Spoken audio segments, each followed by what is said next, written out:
Okay, morena everybody, and welcome to Council meeting of Monday, the 11th of September 2023.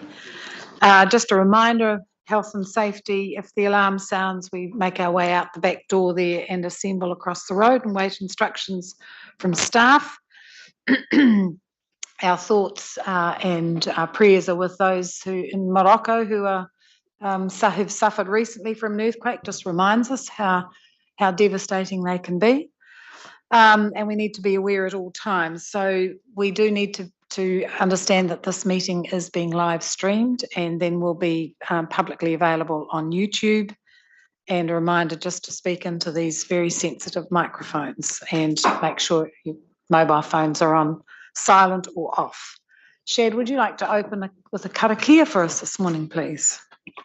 Morena tātou, kia koera Anne, tātou katoa ko huitahi nei, tēnā koutou, tēnā tātou katoa. Nō reira, kia nui tātou. E te atua anei mātou e huitahi nei, ka tuku ngā reo whakamoemiti, ngā reo whakawhetai ki a koe, toro mai rā toringa kaha ki runga ki tēnā o mātou hei āwhina, hei tohu nei a mātou ratu i enei mahi. Nō reira, tēnei mātou e nisi nei ki a koe, karori katoa ngā tapu. Āmeni. No apologies this morning. We have no one booked in the public forum. Not aware of any late items. However, we do have one item of confidential business to be transferred into the open, and that is 13.3 Infrastructure Funding and Financing Act for funding Te Manuataki or Te Papa, adoption of consultation document. Would someone like to move that we bring that out into open? Thank you, Bill. Seconded by Stephen. All those in favour say aye. Against carried. Thank you.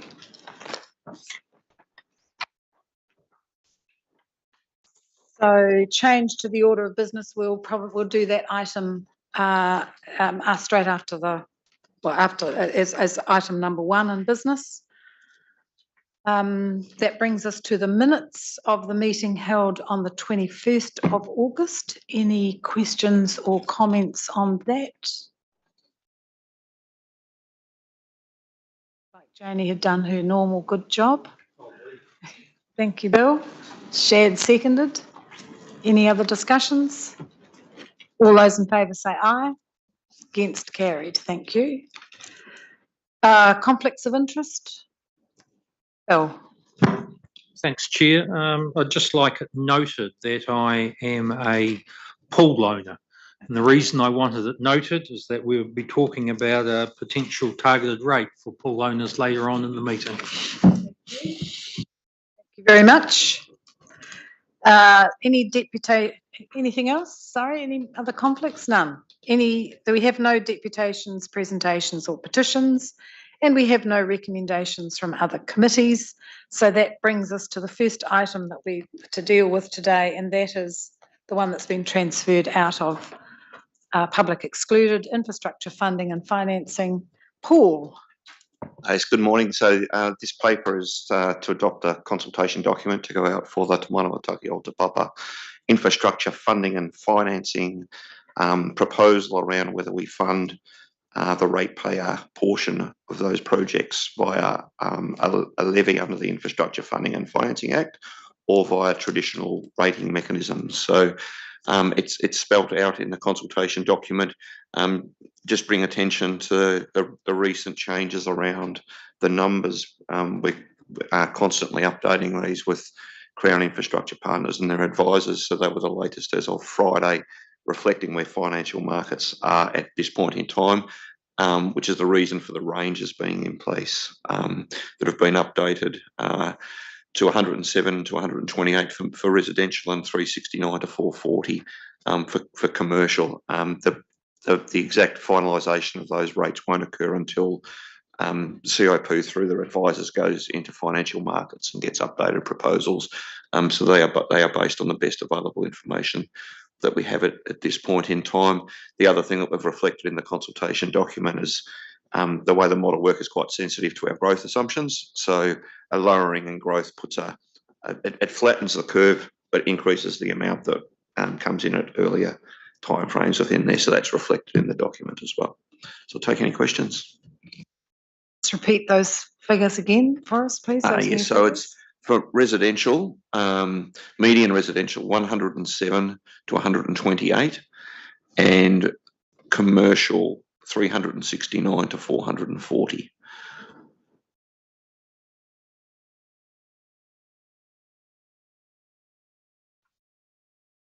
Thanks, Paul. I've just got a question. When we went out for the LTP on the transport, the IFF, our that fee structure for residential and commercial, from memory, it was about $80 for residential, and I can't recall. Yeah, that's right. So it was a lower number for residential, but a higher for commercial, and that was based on the transport infrastructure had so it was 50% of the levy was funded through commercial ratepayer and 50% through residential. This one's based on a 70% residential, 30% commercial. That's based on the beneficiary analysis that's been done to date. That may be, again, amended as we work through the transaction. That's the best we have at this point in time. But yeah, it's the difference between the transport projects and then the private projects under Te Manawa-Taki that causes that different split to be proposed.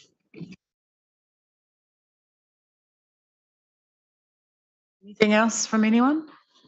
I think that certainly the benefit of this is in the equity of who pays. So 30-year repayment means that, well, what is it? A generation is now 20 years. So you've got 1.5 generations actually contributing to some quite significant community facilities to help spread the load of that cost rather than loading it onto one generation to provide. So, I mean, the beauty of the 30 years is it's settled. It's not as if it's inflation adjusted. Well, it is. I mean, it is. It's not as if it's going to grow like our normal loans. It's a different structure, and so it provides some certainty for people over the next 30 years. And if people are happy with that, it is down to us to explain it to them. But I think given that all the way through we've been upfront with the public that we were looking for alternate methods of funding to try and get that people paying their fair share to spread the load over generations. And I think this is a good way to do that, and hopefully the public will think that too, but they have their opportunity to talk to us about it. Stephen, you look as if you're wanting to say something.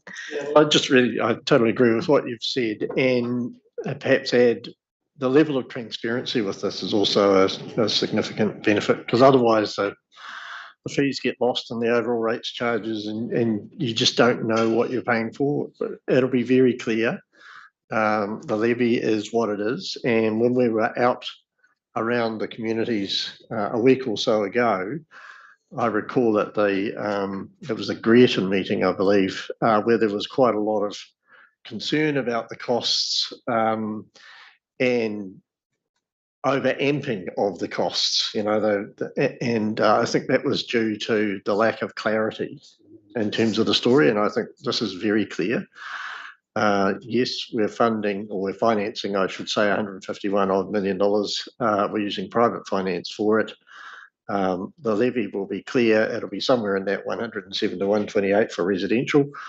And you know exactly what you're seeing, and it's over 30 years. And as you say, that transfers the cost to those who will benefit over the extended life. So I think for all those reasons, in return, we're paying a slightly higher margin than we would if we borrowed ourselves. But that also enables us to free up our own debt headroom for wider council purposes. So if you take it on balance, I'm hoping that the community will see that as well and give this support. Sorry, just following on from Stephen as well, I think one of the other benefits for locking this in now, subject to community consultation and getting out there, engaging with the community, is that it minimises, avoids that political interference, particularly from a potentially an incoming council that might want to potentially change something.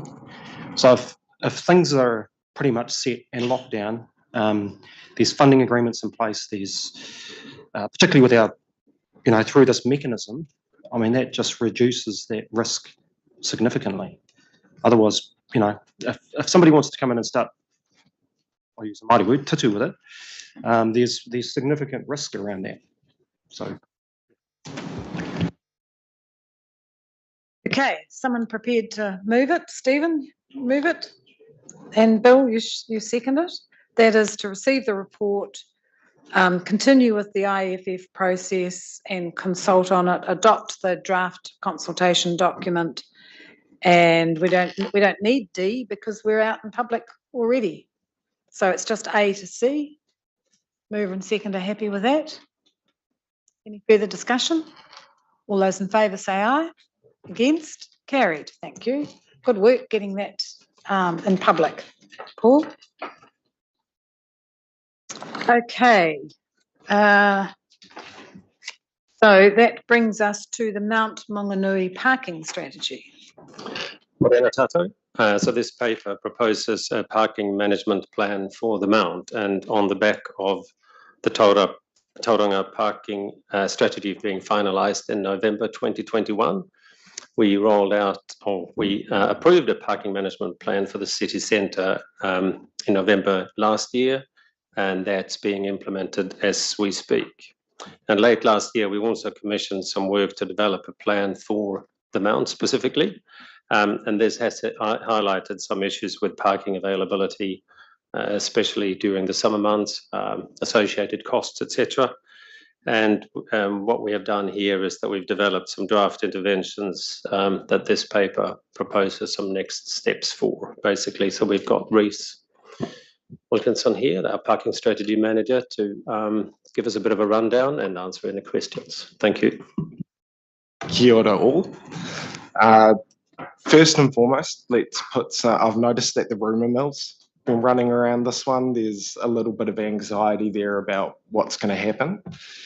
Here, all we're talking about is talking with the community to come up with the parking management plan. There isn't this big formal sweeping change that you're approving today. It's the start of the discussion with coming up for a fix for some of the issues that we face in the area. I've just had people, both council staff and members of the public, raise their sort of fair enough concerns that we're just going to sweep in and make everything $10 a minute and, be quite aggressive with it. But this is more the start of a discussion is what we're working towards. A sort of change in the mentality.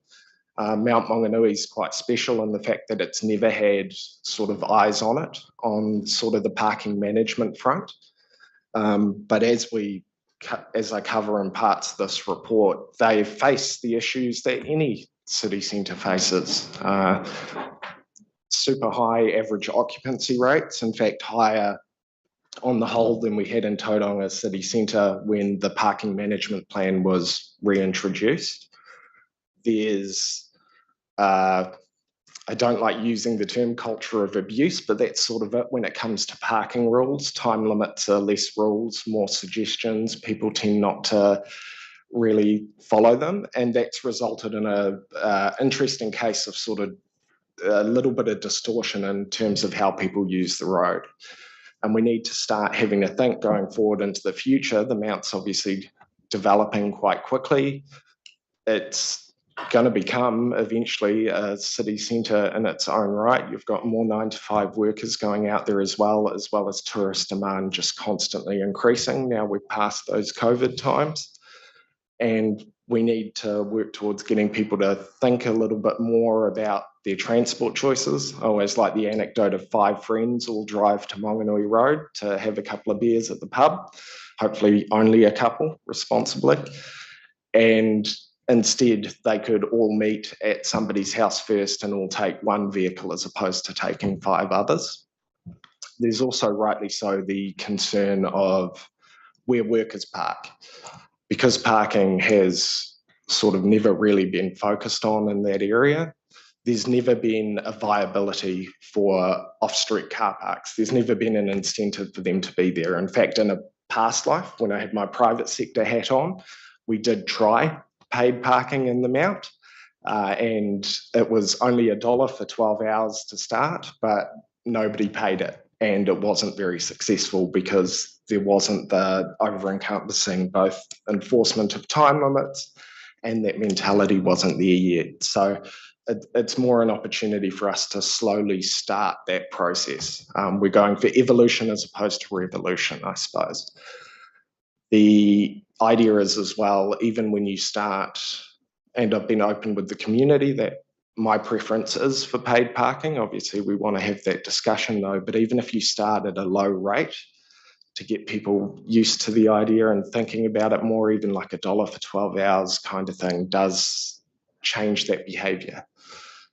And that over time, in the long term as well, starts to change people's mentality in terms of, you know, maybe I'm a business with 20 off-street car parks in the Mount.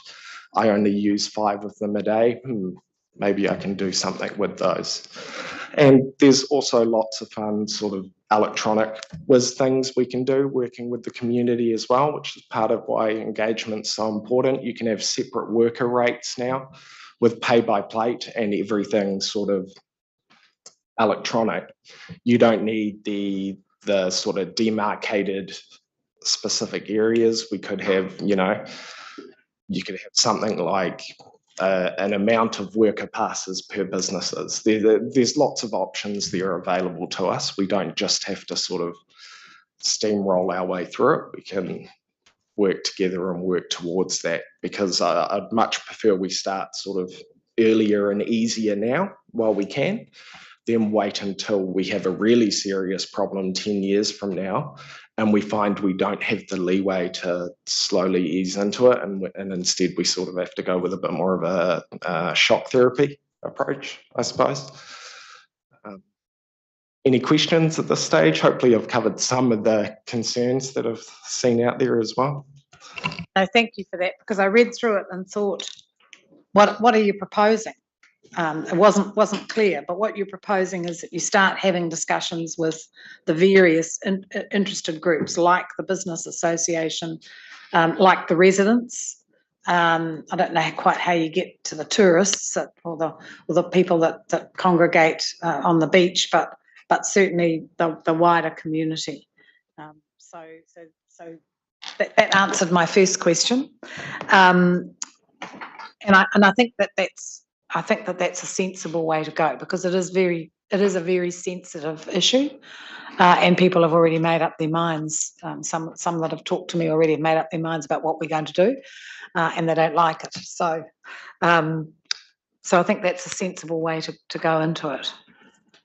Thank you for that explanation. I didn't quite understand what an annual aggregate resource cost was. Does that reflect the value of the land to get to that amount? Yeah. Yeah, correct. Okay. So it's a mix a lot of things, what you could reasonably expect from it in a sort of normal parking market, for lack of a better term, as well as maintenance of the roadway and the cost of land value in that area. Interesting in some of the discussions that you have with people about parking, that they don't realise there is actually a cost to the ratepayer to provide parking. So it's either heavily subsidised, which it is at the moment, or some of that is repaid by the users. Any questions? Any other questions for Reece? Yeah, Bill. Thanks, Chair.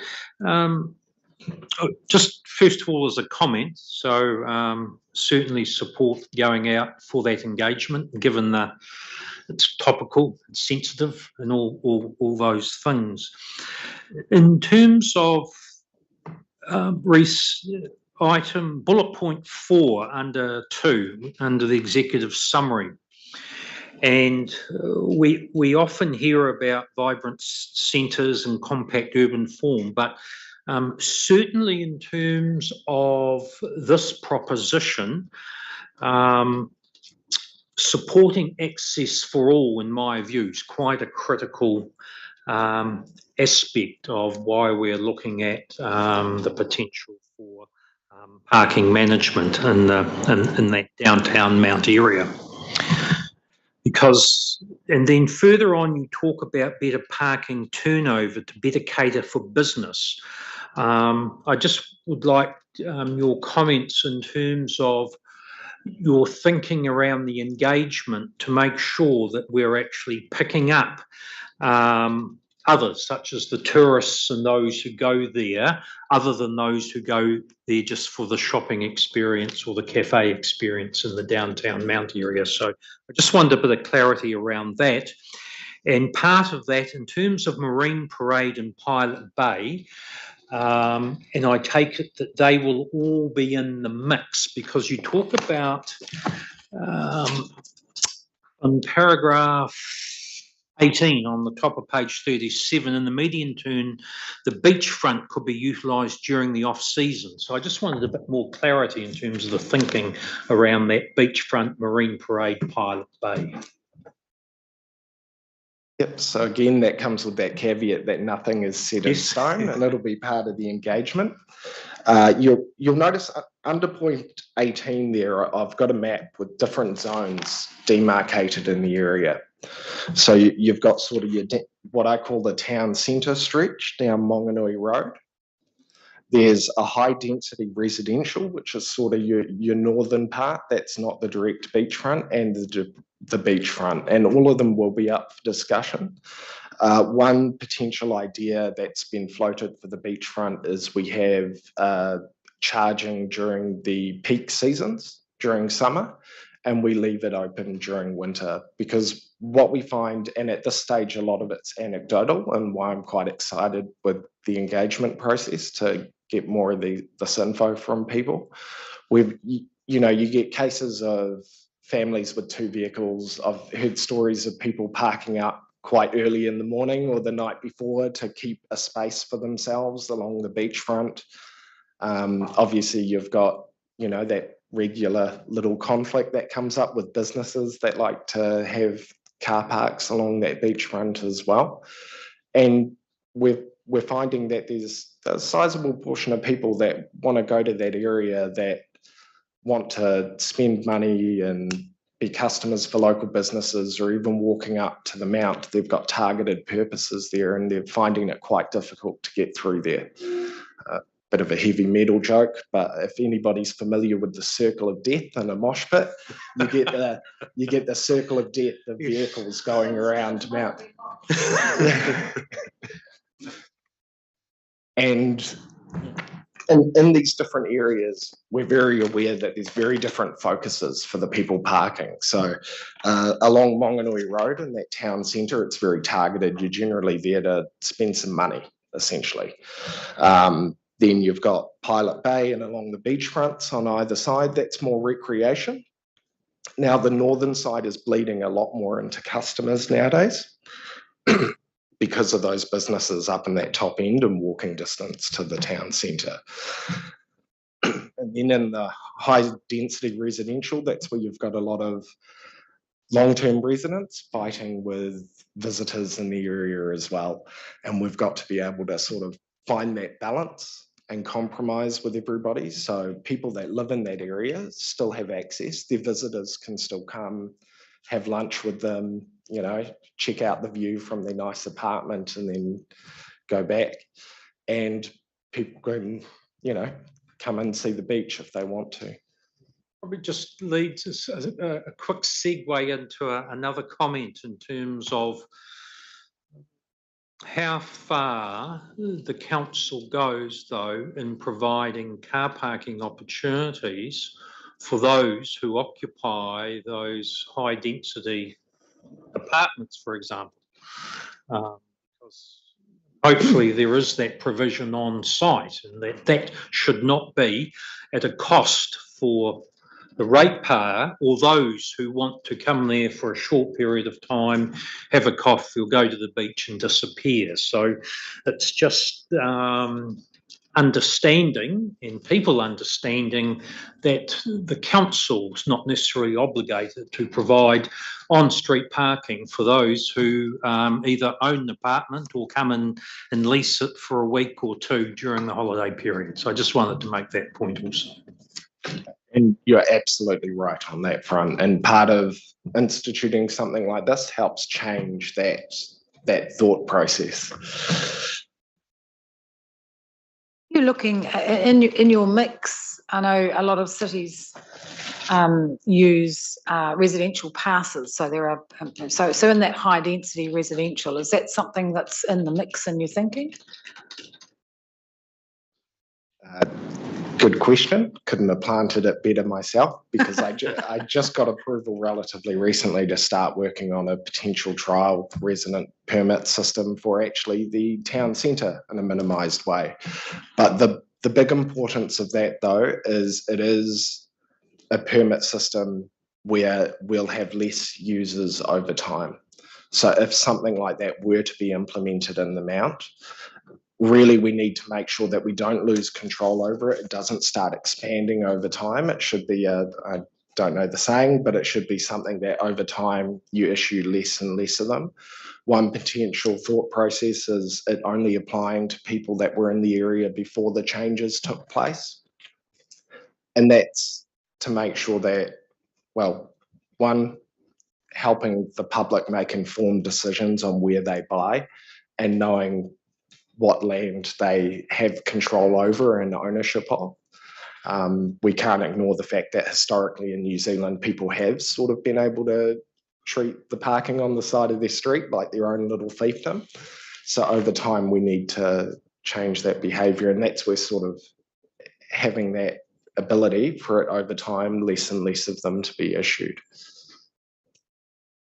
I just wanted to say that it's not at a trial stage yet. It's sort of a theoretical exercise that we're going through to see what it would look like and what the results would be. So it's not like we're rolling out that trial. So it's a desktop exercise for now. But you've got it. But you've got it in the mix when you're talking to people. I perfectly understand.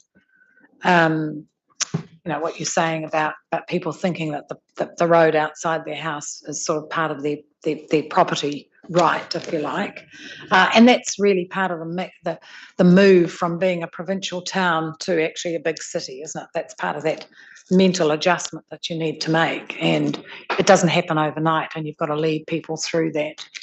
And as you say, it gives certainty to people when they're buying into that area to understand. Chad, and then Steve. Thanks, Anne. Yeah, it's unfortunate. I suppose a few years ago when the government brought on one of those rules about parking on site or limiting parking. Well, actually, you didn't need to provide parking on site, so then we've got to spill over into the residential areas like what we have today. So that's one of the impacts, I suppose, of policy changes coming from Wellington. One of the things I was interested in is, we've got residential areas, we've got workers, we've got shoppers, we've got tourists, and we've got recreational users in the Mount. So this place, well, the Mount itself, potentially is when you think about those spaces and the use of those spaces, it's kind of contestable space, I suppose. So if you're there for a walk or there to shop, but it's trying to make sure that we accommodate for the needs of our community, but also those that want to come there. So yeah, I take the point. It is a balance. One of the things I am interested in, though, is that the parking strategy that we implemented for the city centre, given the list of those users in the Mount, is quite different. Thinking about the principles for the parking strategy, I think will be quite critical about how we manage and how we plan to deliver parking in that area. If like in the city centre, we talk about turnover. I know we want turnover down the Mount, but are there other things you've kind of turned your mind to in terms of some of those key principles for the parking strategy? Yeah, so I generally don't. I usually try to keep quite close to the ground and avoid the big sort of high level things that we're aiming for that'll take years for us to see the result of.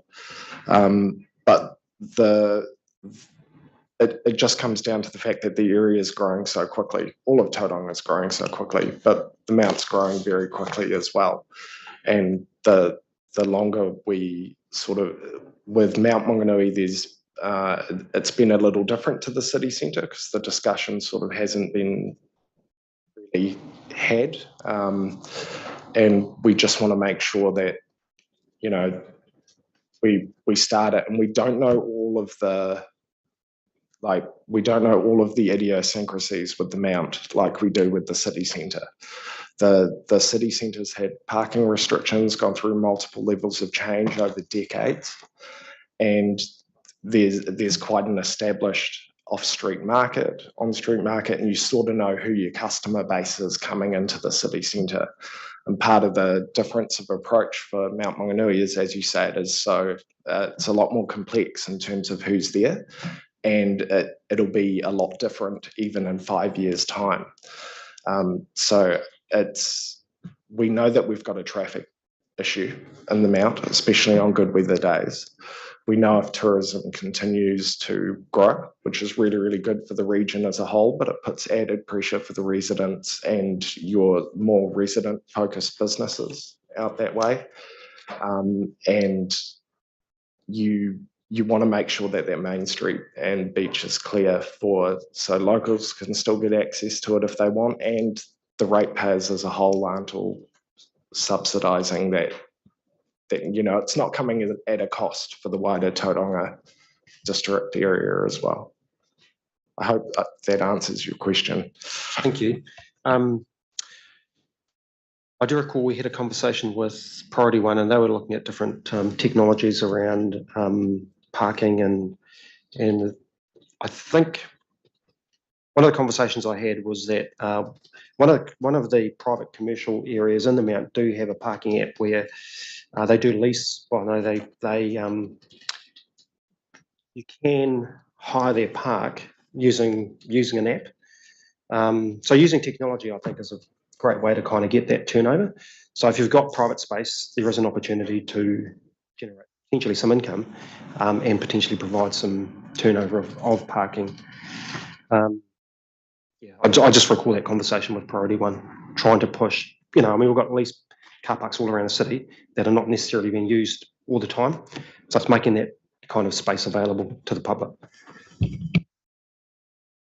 Yeah, absolutely. 1000%. We've got the Pay My Park app for those that use city council parking areas, but what it gives us the ability to do is be a lot more flexible as time goes on as well.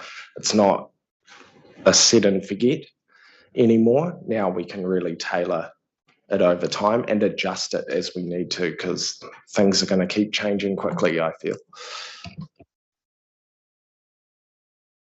Thanks, Chair, and I'm happy to move the recommendations. I initially shared your concern that I wasn't clear what the proposal is, but actually that is the proposal, that we can go and engage with the community to clearly understand the issues before we come to the solutions piece. And that is going to be very difficult, but you can't do that unless you clearly understand all of the pressures, and there will inevitably be conflict between shoppers and people who want to stay there all day at the beach and residents and everybody else. But we're going to have to make that difficult trade-off decision at some stage, and the more informed we are of the relevant needs of each of those stakeholders, the better. I do think that framing the engagement is really important. You haven't gone into that. I'm presuming you'll have some sort of interactive web kind of model, but it is important that we do reach out to all of the key stakeholders, I think. So I'm taking it as a given that that's an important part of how you're thinking about how you might approach the problem, and you've really already assumed that in your commentary.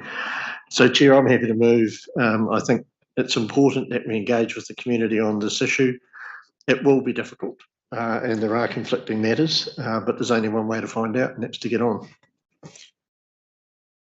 Bill. I'm happy to second, Chair, but in doing so, I wonder, in terms of recommendation B, the words "and implementation" come out, because I presume there will be the engagement and discussion, and then coming back to the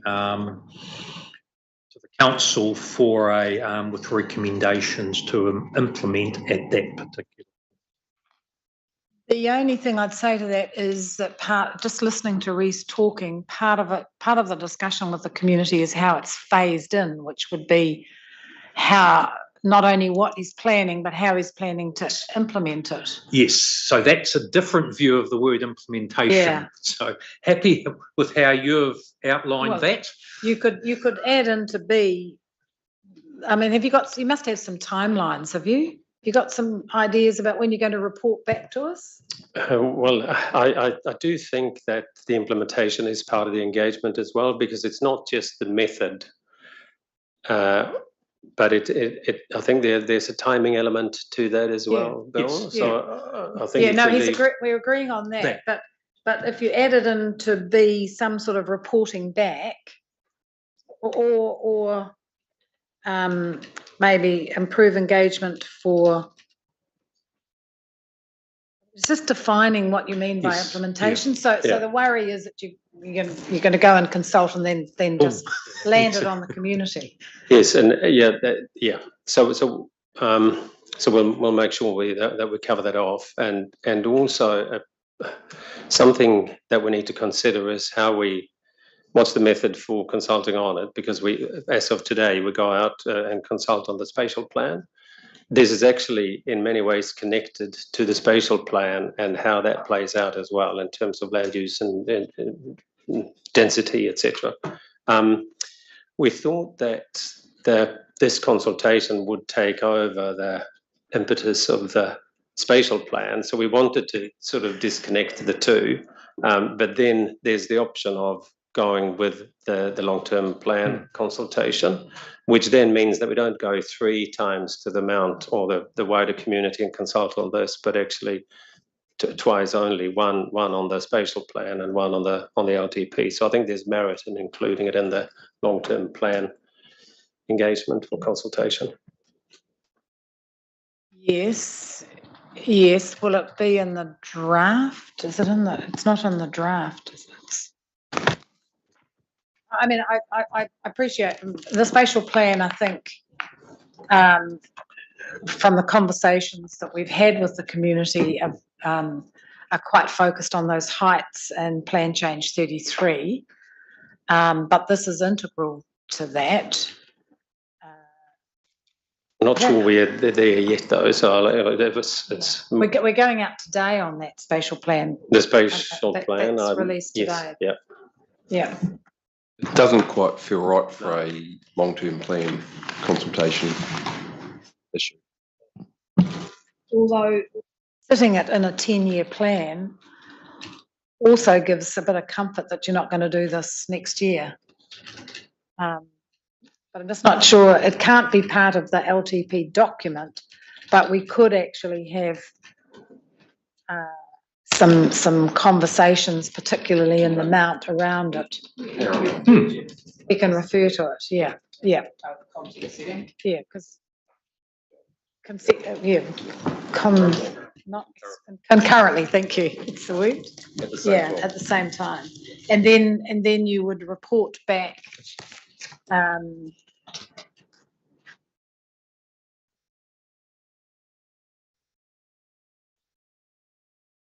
So maybe B needs to be something like improve engagement for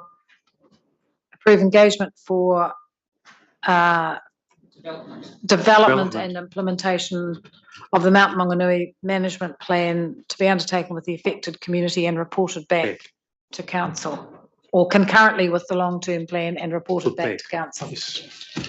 And that would happy with that. And that shows that it is actually coming back. Yeah. You happy with that?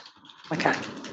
Sorry, I just want to say that the process that we've just agreed is actually in the report in the next steps, where it talks about going out for consultation alongside the LTP in the consultation period, and then having hearings and deliberations in early 24, and then adoption in April.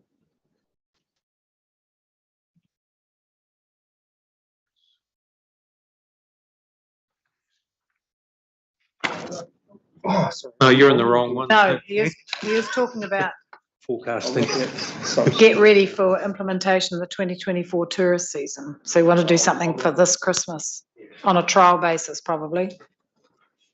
Apologies, it's next year's tourist season. It would be. Oh, okay, Yeah, okay, right, yeah. okay.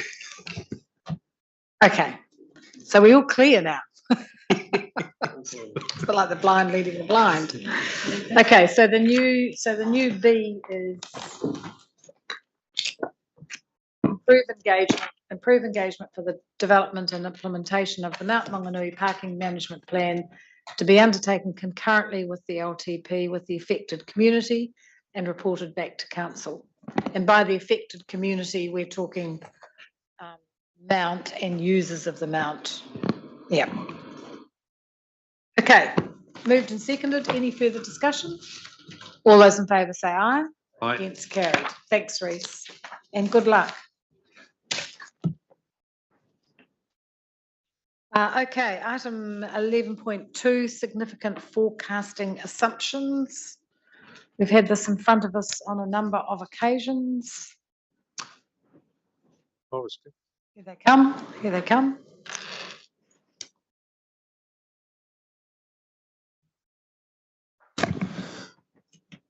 Morning. How are you? Good. Yes, as you alluded to, we've brought this to you twice already, once in February and again to SFR in June. I just wanted to introduce Sarah Holmes from my team to talk to the paper today. Kia ora koutou. Yes, as alluded, we've already brought this to you a couple of times, but since the June Strategy, Finance and Risk Committee meeting, there's been a couple of changes made. Most of those are to do with getting them up to date and ensuring that they're as current as they possibly can be for audit. Some new assumptions have been included. These are outlined in the report under changes to assumptions from paragraph 10. We have identified a small formatting error in the attachment, which is being handed around now to correct in the inflation assumptions. The table was just a bit skewed, so the data in there was correct, but the columns were a bit wonky, so we've fixed that for you. Yeah, happy for any questions to be asked. Oh, I was happy to move, Chair, given we've seen it before, and also the SFR had a good session on it at its last meeting, hence those changes that were made.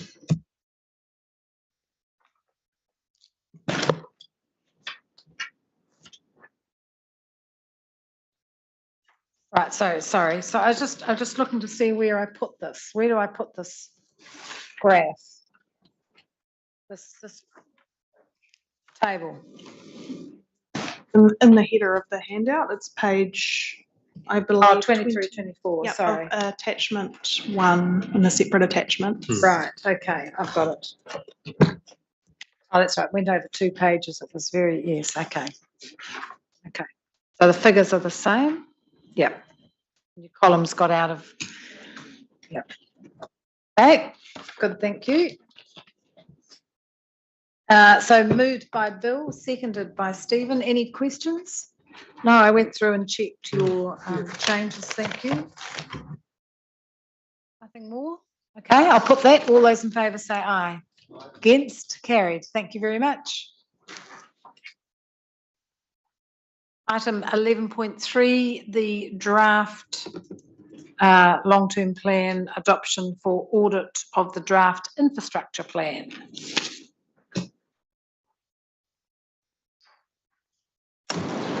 Morena.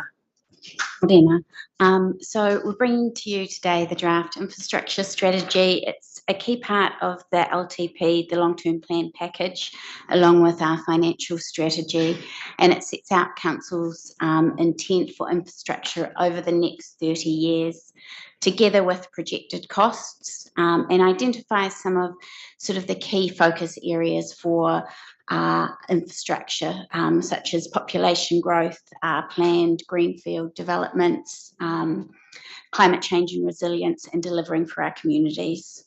And there's some very large figures in there,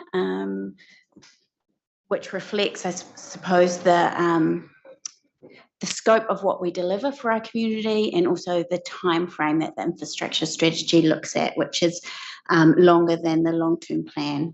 timeframe. Any questions? You're in for a bit of discussion. Go on, Stephen. So I have a little bit of a history, I have to confess, about infrastructure strategies because I was on the government appointed panel that came up with the idea that they should be put in place some years ago. Yeah, so I was the one to blame. But the intention, certainly when this was put in place, was to provide greater long-term certainty about what the investment pathway was across councils. And to consider land use and how infrastructure would both enable and support land use change over time, but also to inculcate a culture around long-term asset management and having robust asset management plans in place, which when the time the committee met was not apparent across many councils across the country. So it's interesting to now see an infrastructure strategy in place in the context of Tauranga. And I guess my concern is that it is very high level and very strategic. And I had expected more of the content that one might see in the infrastructure development code, or at least a relationship between the strategy and the code, and then how the infrastructure plan would then support the long-term urban development plan for the city. And there is a tie-up, but it's almost so high level that the strategy becomes almost meaningless. So I do think there is more work to be done on the strategy and how it can be strengthened in each of those areas that I touched on. Of course, we are at a timing question now in terms of both the audit process and the long-term plan process. So I suspect that work, which would take some time, cannot be done within the time frame we're talking here. But I would think that when the review of the long-term plan comes around in another 3 years, there should be a much better relationship between our urban development plan and our infrastructure investment strategy. But it's really just a commentary, Chair. I think it's too much of an ask to try and change it now. And on that basis, I'm prepared to support the recommendations, but I do think more work needs to be done in the future. So there is an opportunity to strengthen it through the process of the LTP. So that might be one alternative. Yes, I just wonder whether we don't seek some comments in relation to your comments as opposed to an answer to your question. I'll have the first go. I think what we've got in front at the moment is certainly something that we want to present to Audit New Zealand to work through this process effectively. And then what I would suggest is pretty much as you say, effectively any further additions or iterations can come through. What is in front of council at the moment is something that we consider is fully compliant with the legislation as it stands.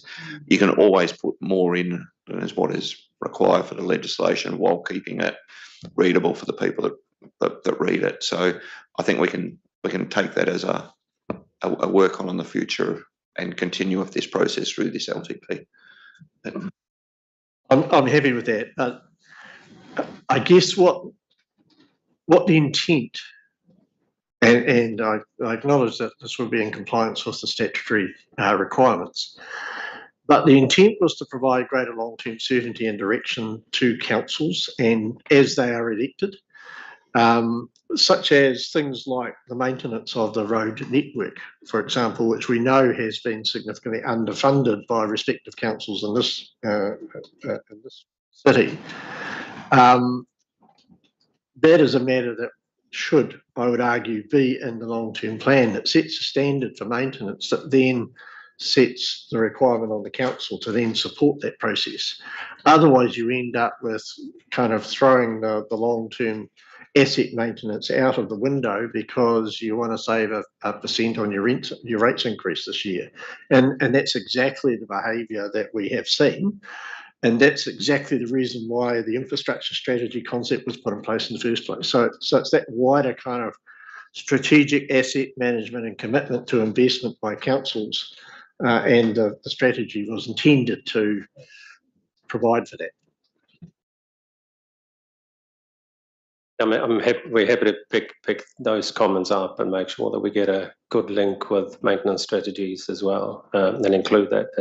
That'll be an improvement to the document. With regards to the IDC that we started out talking about as well, the IDC sort of gives effect to the strategy. So the IDC can be quite reactive to what the strategy is. So I'm not sure that connection should be that strong, because the IDC can be updated and changed to meet the intent of the strategy, basically.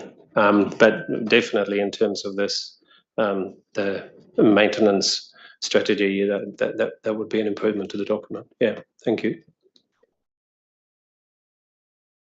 I think the thing too is we're trying to keep a balance between something that is readable by someone in the community and not too detailed. So that other information is all available. It's all available. So if you're an incoming councillor, all that information and much, much more would be available. But I think one of the things that also we get the message from you quite frequently is, make it digestible, make it understandable, and don't add more and more and more and more pages of detail. So that's trying to get that balance, I suppose. But absolutely, that information is there. Asset management plans are frequently audited, and the infrastructure strategy talks about the improvement plans for asset management plans and what standard we're at relative to the benchmark. So all of that work is done. So there's a level of assurance that can be obtained from that as well. Can do. So, I mean, we need to sign this off today to go off to audit, but we're going to do a bit more work. So that by the time we adopt it, we're somewhere between. Yeah. Bill. And certainly very similar comments, Chair. And how I see also the 30-year infrastructure strategy is clearly providing that guidance. Essentially, the 10 years is for the 10-year period. But this is really, in my view, endeavouring to anchor of what is required, needed, whatever, over that longer term period. And without being hoisted our own petard, Christine, in terms of keeping documents short in that, I see the strategy actually is instead of then going to a whole lot of individual asset management, is the one place which clearly provides that 30-year direction and context. And I certainly am picking up the renewals and replacements, and there's a phrase here which I can't. Lost it actually. Some need for work in that space, along with other sections. The question I did have though, given this is part of the long-term plan, do I take it that the final documents then signed off, any changes to it have to go through a LTP type process, or is it separate from that? No. So the only changes that would need to go through an LTP process if they significantly impact the level of service sitting within the LTP. So if it was one changes outside the 10-year timeframe, don't need to, because they'll be picked up in the next LTP, and any other changes depending on the materiality will depend on whether they need to be consulted or not. Technically, it's not part of the LTP. It's an infrastructure strategy, which is a supporting document for. So the legislation calls it LTP and LTP supporting documents. So it's a strategy in its own right under the legislation, and it's part of the package of supporting documents.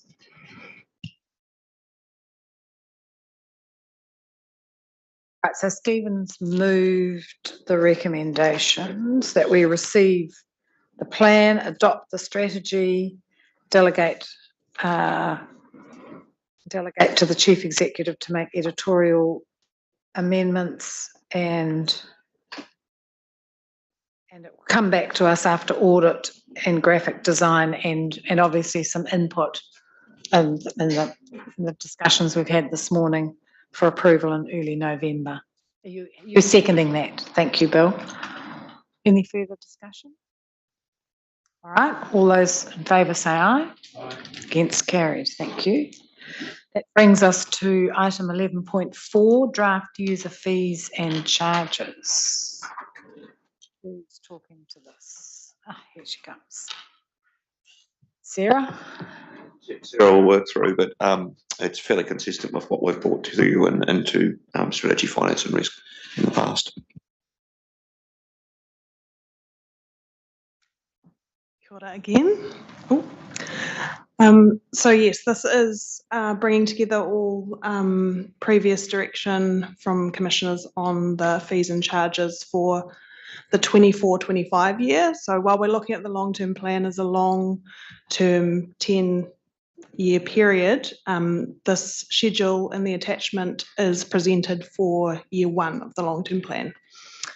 So we've also included as an attachment 1 statement of proposal, which will be going out to the community as part of the long-term plan consultation process, which highlights all the major changes, increases, decreases, new fees, removed fees, and the attachment 2 contains the full schedule with changes highlighted.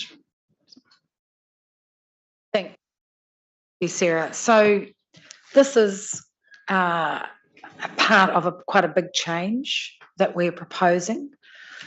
And it's only fair to reflect that in the life of the Commission. So one of the first things we did when we came in was lift the rates considerably to try and play catch up with sort of years of underinvestment, particularly in roading and community facilities, plus trying to manage and invest in growth. And as part of that, then we've been focusing on the fair share of rates. So looking at the commercial sector and ensuring that they pay their fair share. This time we're proposing that we look at the focus on the industrial sector and ensure that they pay their fair share. And our rates now are considerably higher for everyone, for residents, for the commercial sector. And as we've been out and about talking with people in the midst of high cost of living, people are talking about affordability. So it is only right that we then have a look at all the facilities that the general ratepayer funds in our city and A, look at who benefits, and B, then who then has to pay a fair share of the cost of those. And there's no doubt that living in a community means everyone contributes to the amenities of that community, whether it's roading, whether it's libraries, whether it's swimming pools, whether it's keeping the beaches safe, tidy, accessible. Everyone contributes to that. So sports grounds and sports facilities and community facilities are provided for by the general ratepayer, and there is a general public good in having those. That's part of the quality of life. However, there are some people that benefit directly, and so what we're proposing here is that we get a mixture of charges to manage those facilities, some from the public as to reflect that public good, and some from the people who use those facilities on a regular basis, sometimes exclusively, sometimes shared, and that they contribute to the cost and upkeep. And that happens right across New Zealand. It just hasn't happened here, and in some of the ways that we're proposing. So as part of the long-term plan, the planning for the next 10 years, it's right that we go out and have that conversation with the community, because we've heard as we've been out and about, we have a significant number of our residential ratepayers who are on fixed incomes, and quite rightly they are finding things tough and saying to us, be very careful with what you're spending and how you're trying to move the city forward. The cost of those, we're having difficulties. So this is a way of sharing some of those costs. Have we got the balance right between public good and beneficiaries? We might not. Have we got the timing right? Do we need to introduce this over a longer period of time? That's all part of the conversation that we will be having with the community during the consultation on this 10-year plan. But I think it's the right conversation to have, both for those who use the facilities and want to continue improving and expanding the facilities, and for those who are bearing some of the cost. Particularly those I'm thinking of who are on fixed incomes. So it is going to be a contentious part of the long-term plan, accept that. But I think the staff have done a pretty darn good job of looking through and trying to work through what would be a fair way of introducing some of these new charges and where they think they've got that balance right. But as I say, that's a conversation that we will have, no doubt, with lots of sports groups. And I do like the way that we've particularly excluded any of the junior and young people's sports from any of the charges. I think that's right. That's a public good that you can easily justify. But by and large, I think staff have done a really good job. Okay, Bill. Thanks, Chair. I'm happy to move those 3 recommendations there before us, but in doing so, certainly support the comments that you have made and the feedback, and we got it on, I think, all of our Let's Talk conversations in terms of the impost on residential ratepayers and what we're endeavouring to do as a commission in terms of spreading that burden and that commitment or initiative rather in terms of everyone paying their fair share.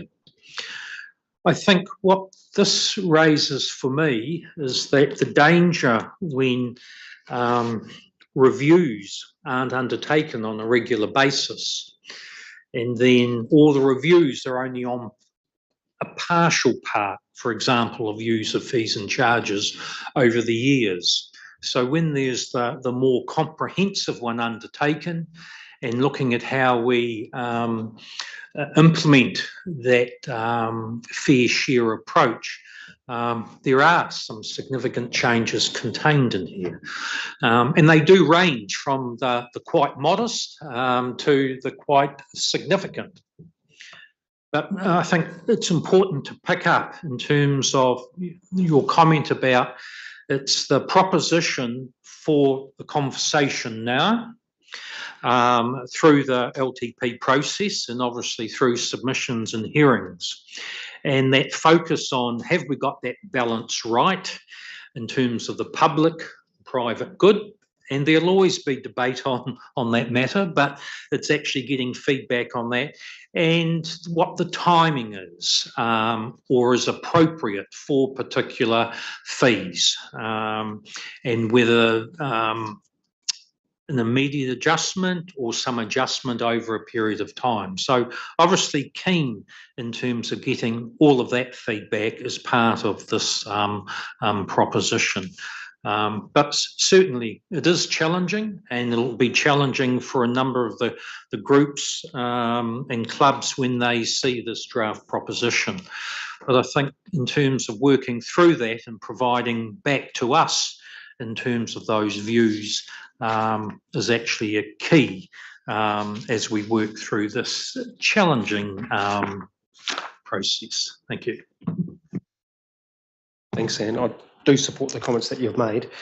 Probably the other thing that, and we heard it even when we were out in Papamoa, from the community, was about the level of service. So if people are paying a fee, we need to make sure that we're going to provide an adequate level of service for the facilities and the activities that council does provide. So there's an onus on us as well.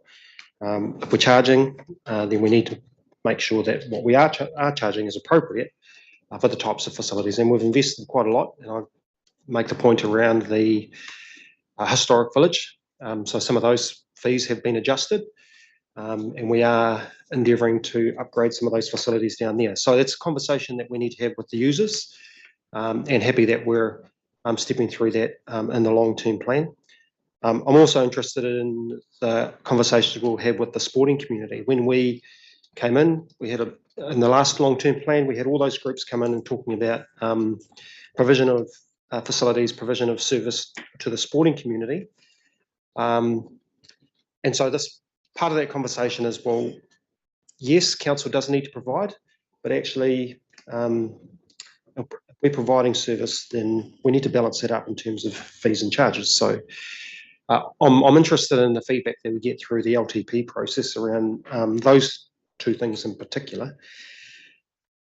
So happy to second the recommendation that we put this out for consultation. I do have a couple of queries though. Questions. For the Mount Holiday Park, I think one of the conversations that we as Commission had, we've got a number of long-term leases around the holiday park, and I see the fees have gone up considerably, which is fine. But one of the things the Commission were conscious of was over time starting to phase out some of those long-term leaseholders. I know we've had a program of relocating them from high value side of the campground to other parts of the campground. In terms of transitioning out, what is are some of those leases coming up? Are we, hopefully we're not renewing them? Yeah, I'll just be interested in the feedback around the holiday park. Certainly, Alison might be able to add to this, but I do know that the team have worked and have reduced the number of long-term leases and will continue to do so. I'm not sure, Alison, whether or not there's a dedicated project plan to do that. Morning. Not that I'm aware of, but I can look into that for you. But we are absolutely aware of the intention of phasing that out, and hence also the increase in fees for them to be there. Thank you. It's a heads up that we're happy to talk about that. It's a holiday park. It's a very popular holiday park, and I think when we had a look through, we had a conversation with the manager then about making those available for more than just one family. Very lucky family, but I think that's a heads up that we're going to have a look at that. Thank you. And just my last question is about, I do see in the report about the mooring down on the Strand, shifting from, I need to find it, sorry. But yeah, the mooring down on the Strand, and I assume that's related to the car parking, down on the Strand for those moored out here, that has shifted considerably, which I'm comfortable with, but and we do have some of our commercial developers also occupy some of those car parks, but will be phased out over time. But yeah, I'm just interested in that, in the mooring area down in the Strand car park.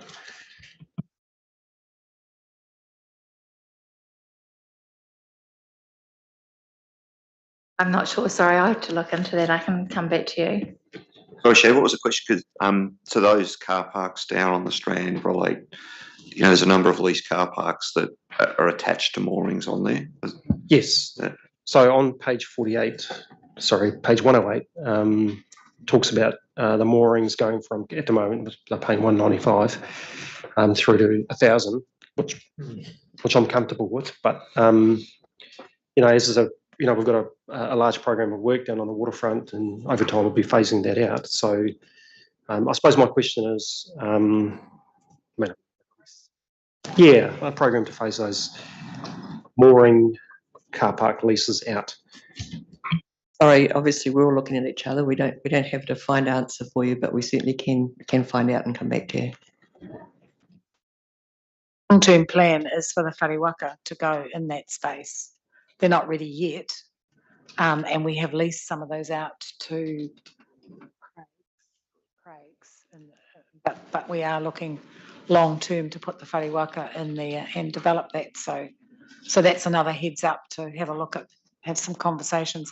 Mind you, I think that sort of rent increase will start some of those conversations, but it is very expensive land.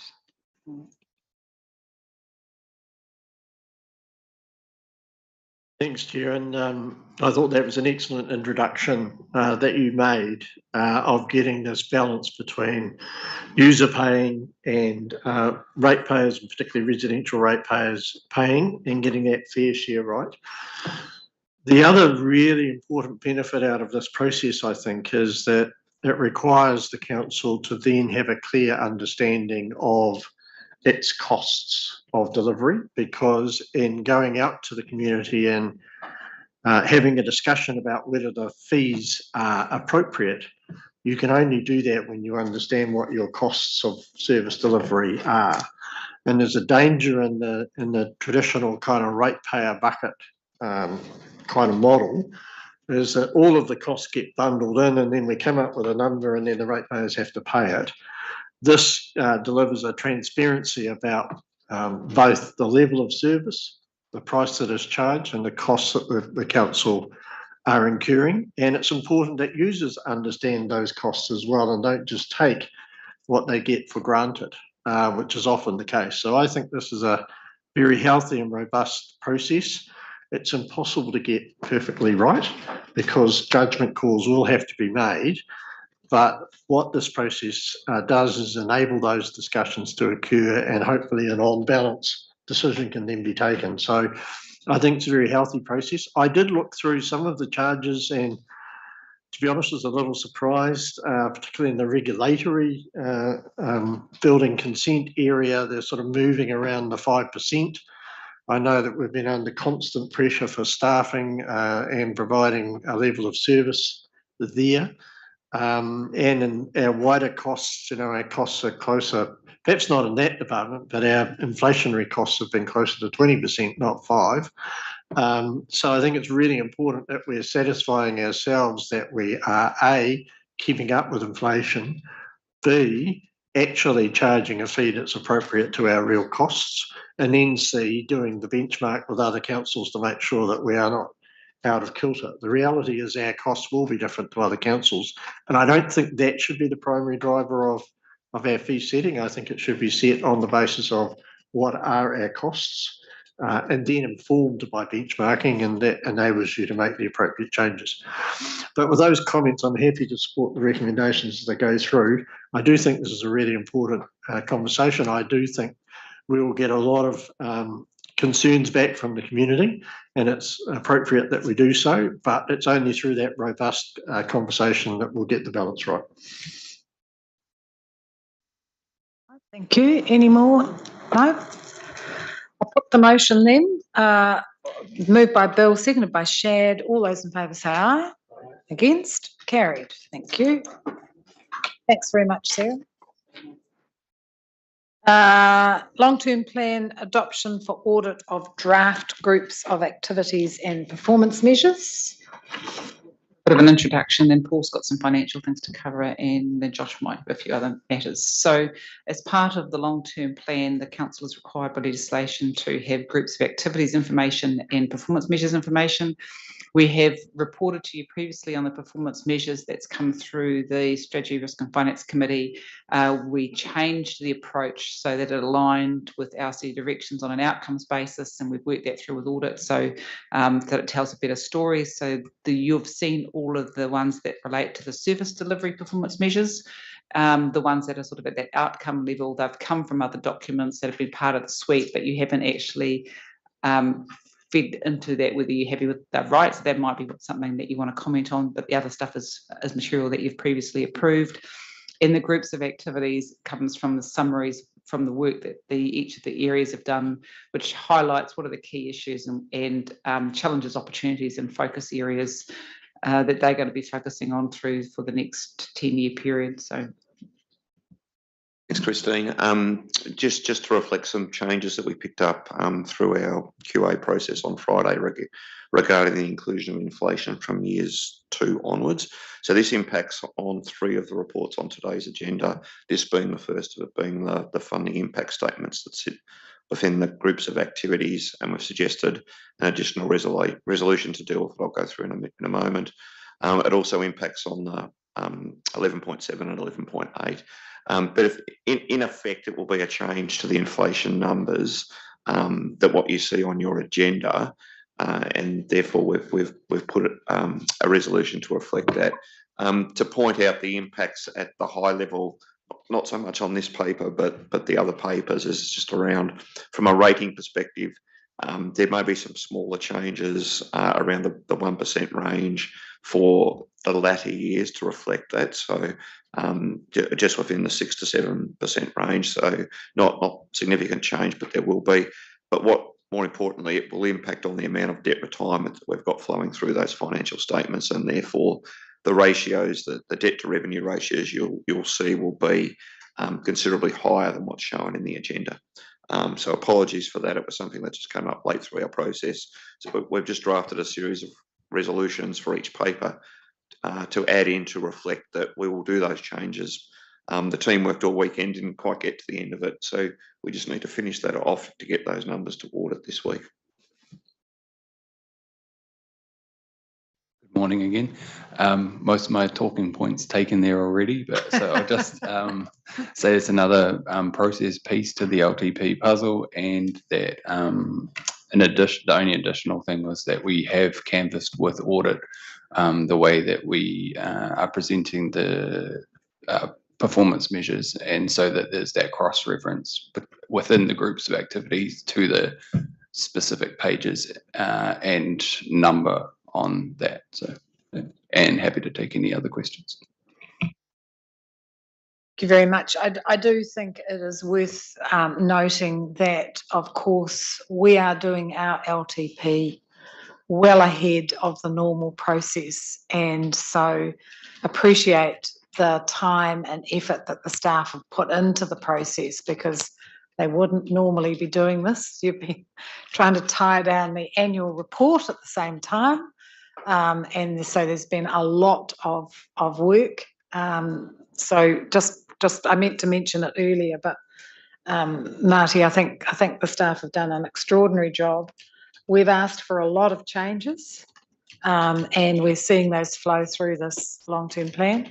We've asked for some, really controversial things to go into the long-term plan so that we can have really robust conversations, and the staff have responded. So it is appropriate to mention that. And Paul just reminded me, staff working through the weekend to make sure that they've got it right for audit, because we know if we miss the audit slot, we're in deep trouble. But so thank you very much. I don't have any questions on this. I think you've done a really good job.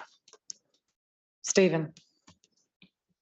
Thank you, Chair, and I agree the staff have done a great job to get this in shape, and I particularly like the clarity of the strategic outcomes that community have set, and setting some KPIs around that, and then the more detailed level, which are more operational. There was, I recall, when we had this at Strategy and Finance, a fantastic triangle of kind of KPIs and how they all worked together, and I just wonder whether or not I thought that was missing from this, and would have helped frame the rationale for the structure better.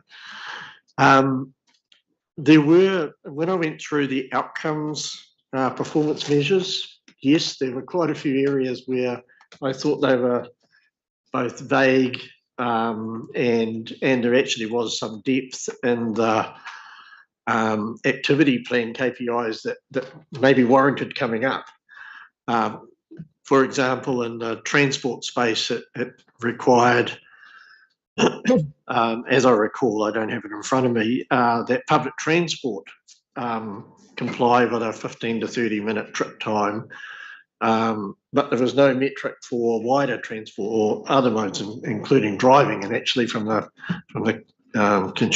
community's point of view, driving is probably the key KPI from their perspective, given the proportion. So I think there's work to be done in that. I think that can be part of the process as we go through. So I'm happy to support the recommendations as they currently are, but I do think, and I'm not quite sure. I mean, I presume we can go to audit anyway and add these changes later, and I think that would be appropriate. So just subject to that clarification, which I can see everyone nodding. Moving, thank you. Bill. Second, Chair, and not so much for now, but given the number of new measures and all that have been added, obviously making sure all those systems are in place to measure those from 24. So we're intending to try to test it early in sort of first quarter 2024, and that hopefully if we identify any issues, and that can be incorporated into the final LTP. So we're not doing it as part of the LTP, we're just going to do it for information for strategy, risk and finance, and then see what we can gather. So that's our thinking. There's a bit of a pilot process.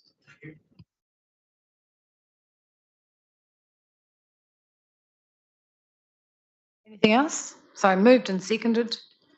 Any other discussion? All those in favour say aye. Thanks, Josh.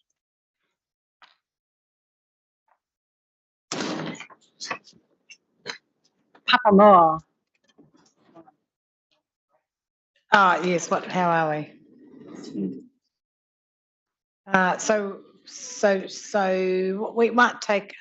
I see Andy's here. Why don't we do Papamoa and then Andy can go. Or is he hanging on?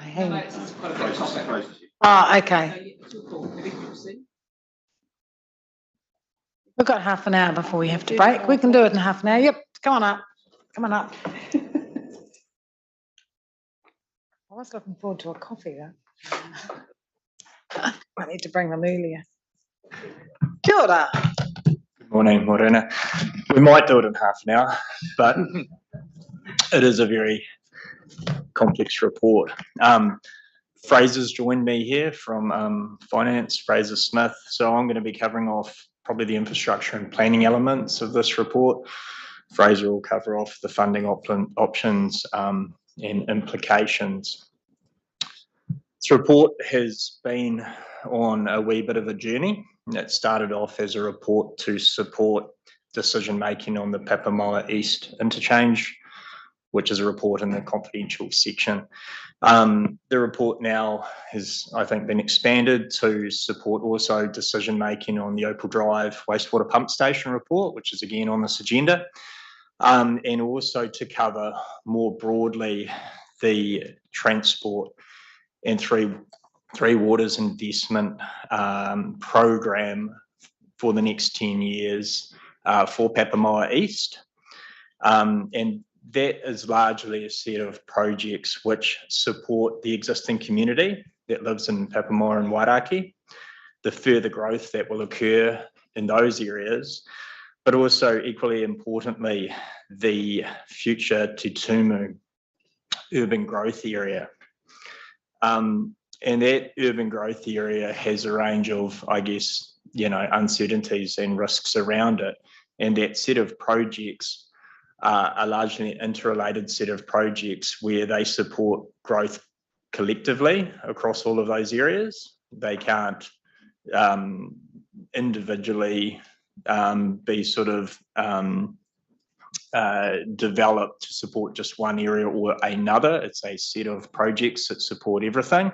And so Tutumu is intertwined with investment that needs to occur more imminently to support the existing community in Papamoa and the further growth out there, in particular around the Wairaki town centre, where significant commercial and office retail development is planned, including another up to 3,000 medium and high density homes, which are much needed across the city.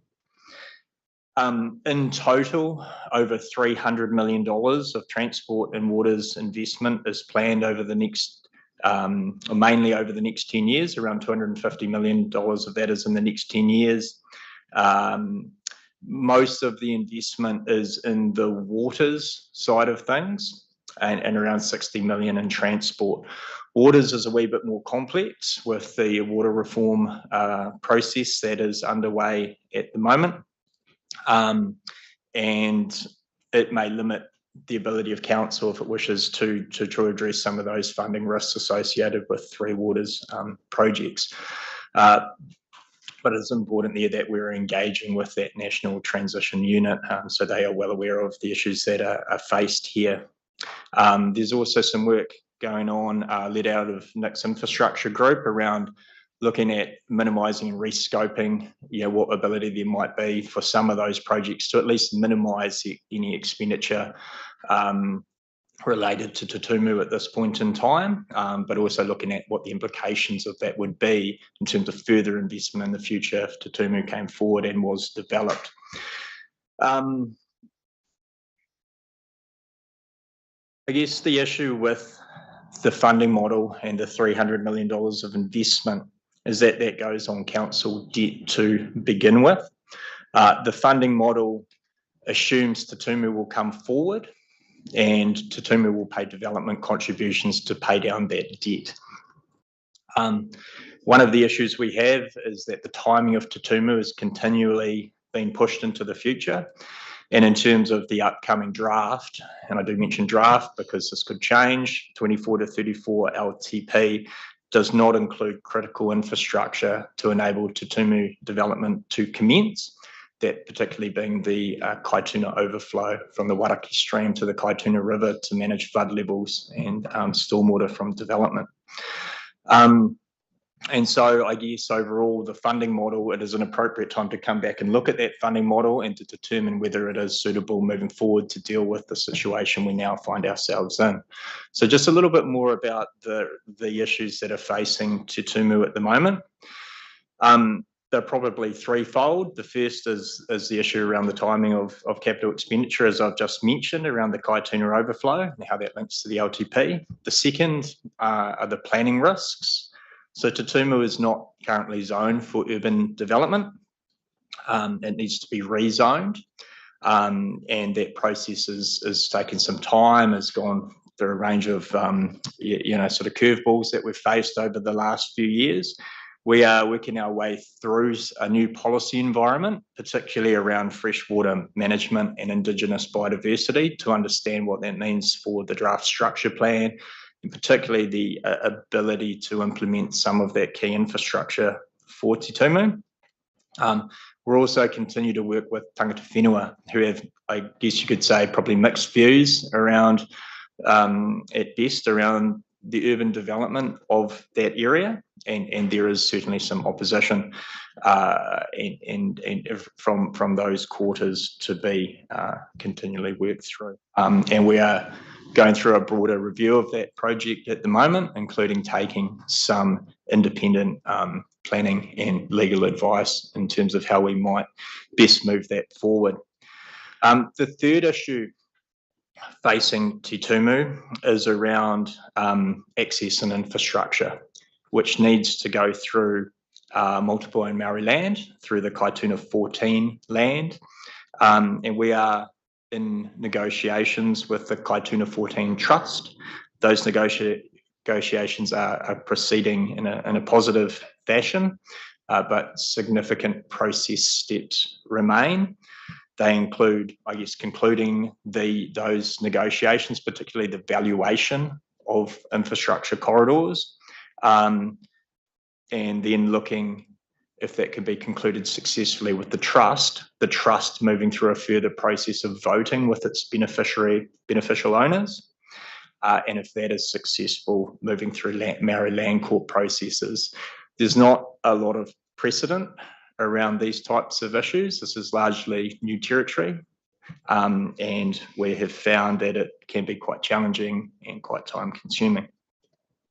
I just at this point would acknowledge that the Kaituna 14 Trust have reviewed the report and just suggested some slightly amended wording in terms of the way some of the matters are expressed in terms of the trust, and that wording has been emailed around, I think late last week, to commissioners and to council, and is on the board there, and perhaps worth just noting and perhaps minuting those issues.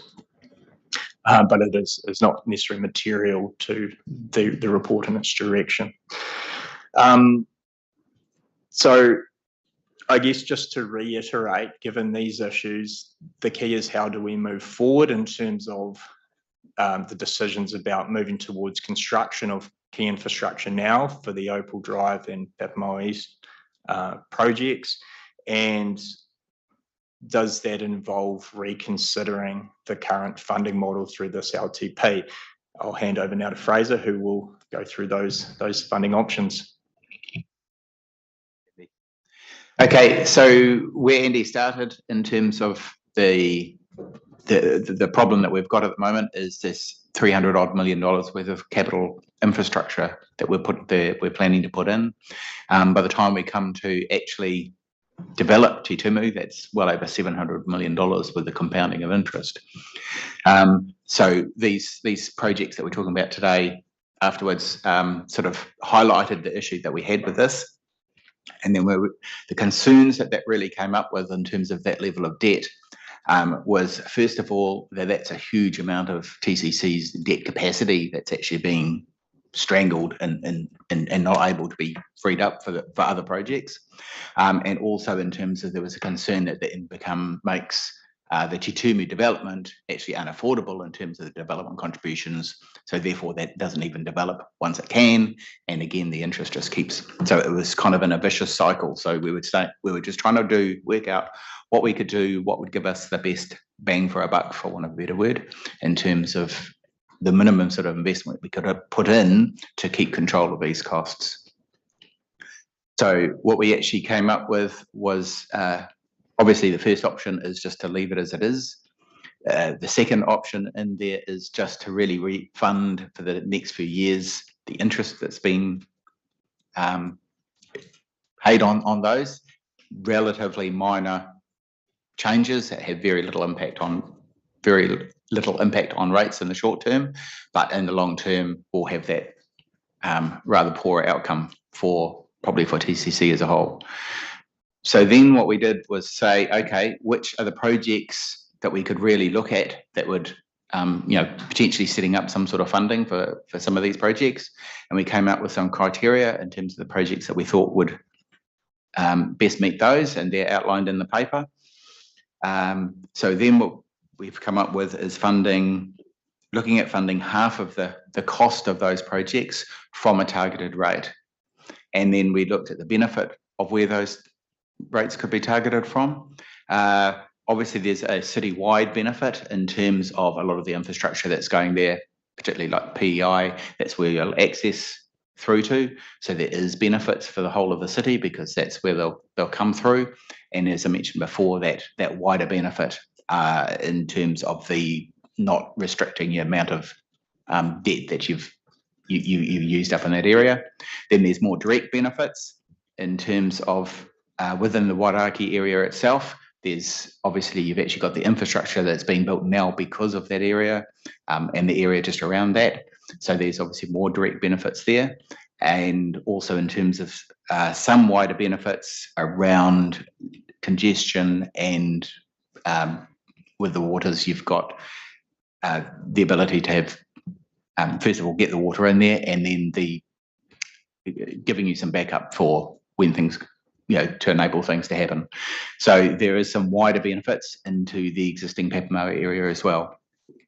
So from looking at that citywide benefit, we also thought, well, there's actually an argument there, and that's an argument we have as a council recently been looking slightly towards, rather than just taking the projects and just sharing the cost across everybody evenly. We've actually started to look a little bit of those who benefit a bit more are paying a little bit more and covering up a bit more of that targeted approach. So that's where we've come up with the approach that we're recommending today, is to cover half of those costs and to cover that generally across the city, but also with a more targeted charge on the people that are getting the wider benefit, and again, slightly more higher charge again on those that are getting the full benefit.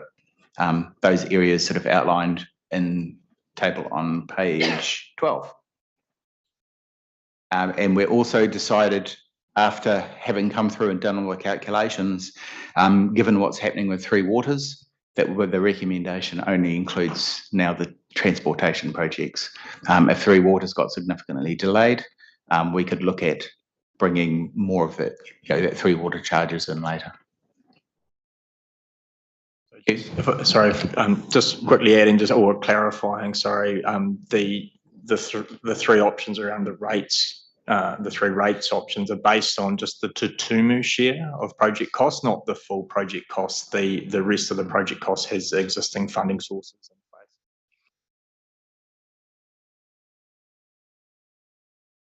Clear as mud. Clear as mud.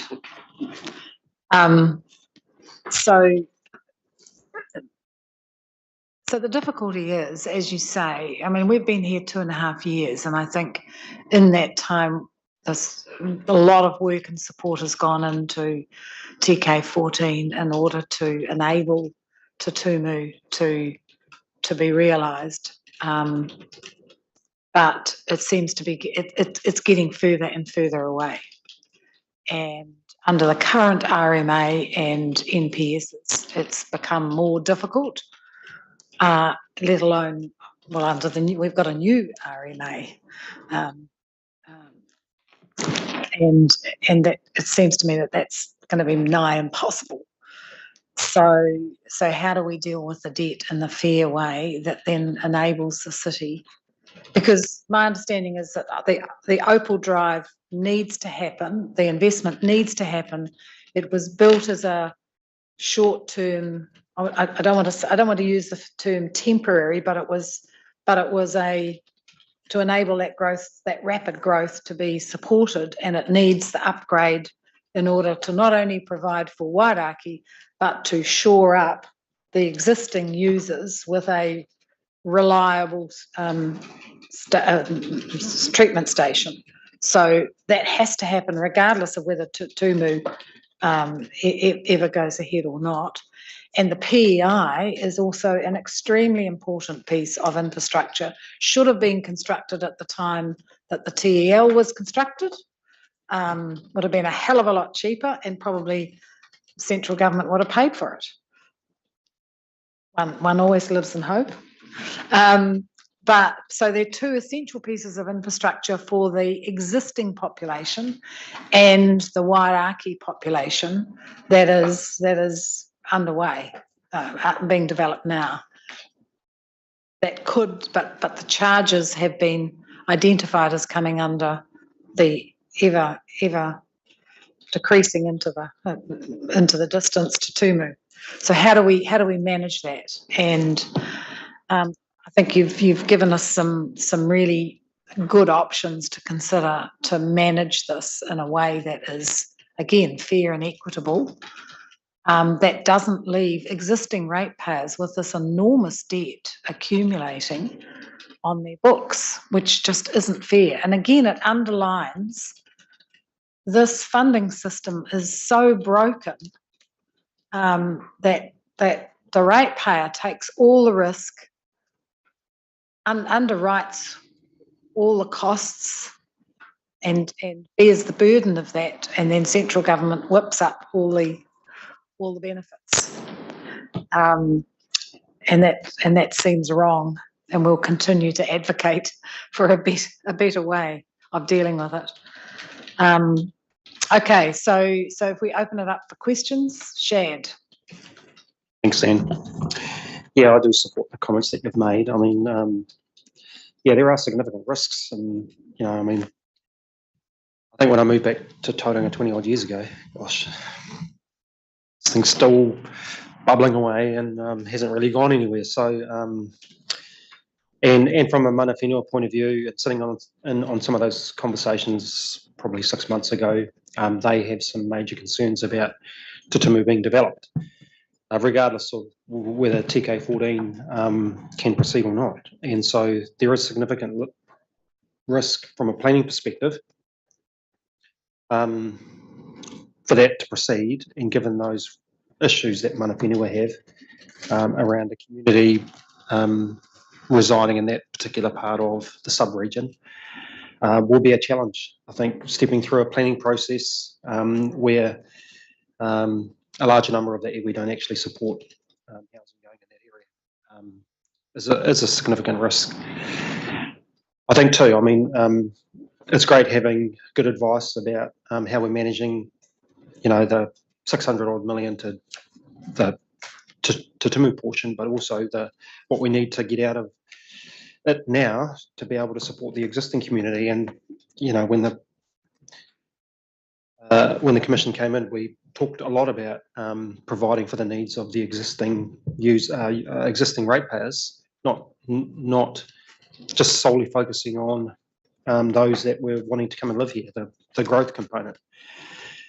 So it is a significant challenge for us to try and manage. I do think, though, that the options that you put forward are worthy for consideration. Probably the one that I'm interested in more so, when I had a look at the proposal that was suggested in the apportionment, so 50% of those directly, mainly from the Wairākei community, and then I apportioned it out to probably about 35% for those from Parton Road back, and then 15% or thereabouts for the rest of the community. I suppose I'd want to understand, I suppose, like you've talked about, yes, some members, it's kind of interesting because when we were out in Papamoa, a lot of people in Papamoa said, I don't go into the city. So you might get a reverse of that, people saying, I never go to Papamoa, so why am I paying? So I'd be interested in your comments around that apportionment and, spreading that across the whole city.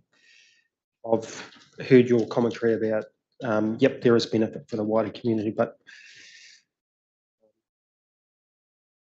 yeah, I just kind of want to understand that a bit more about the apportionment and the broader benefits to the community around the investment that the community will make into Papamoa East or into Wairākei, particularly around transport.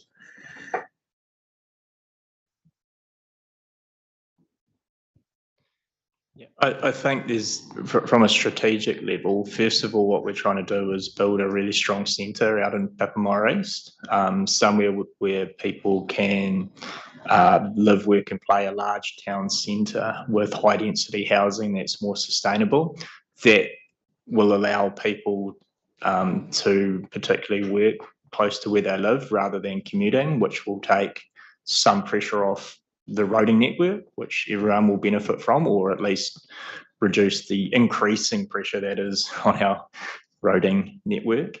And I think the other key point which Fraser mentioned is that if we are to proceed with these investments, but just assume that Te Tumu will fund their share, we will start with 300 million, end up with $700 million of debt on our balance sheet before growth even commences, and that will severely limit the other investment we can deliver for our community. It will limit everything we can do across the whole city. So I guess on that basis, given there's a lot of things we want to do for the community, it makes sense that the whole community should contribute. Thank you. That's that's a very good response. The other question I had was, and I know Bill and Anne went down to visit the Minister for the Environment to talk about fresh water, and there were some amendments made to the NPSF and that provided a pathway for us to, particularly from a zoning perspective. In terms of that window to deliver that, was there a window available? Yeah, the carve out. So, I mean, this puts at risk all of that as well, in terms of timing. Yeah, so with the amendments, certainly some changes were made, not necessarily all the changes that council had advocated for, and some of those changes are now being opposed through further judicial review proceedings. So some things may get wound back in time. We'll just have to wait and see. But yes, certainly there is a time frame for TCC to act. That's probably more around getting the zoning in place, which is something that we can still look to proceed to try and do over the next few years. But as we've mentioned, some of the success factors around that are I guess, uncertain. We can come back with probably a more detailed kind of analysis of your question and the implications of that time frame post-meeting. That would be helpful because as a result of this discussion, we do need to sit down with the trust, with the TK14 trust. I think we need to, and we also need to be talking with the landowners out there, one of whom's council, but there is another interest in the council-owned piece of land, about what the future looks like. So that carve out that we had from memory was 5 years. So the implications of that. But I think this is signalling that those conversations are going to happen or need to happen. Anything else?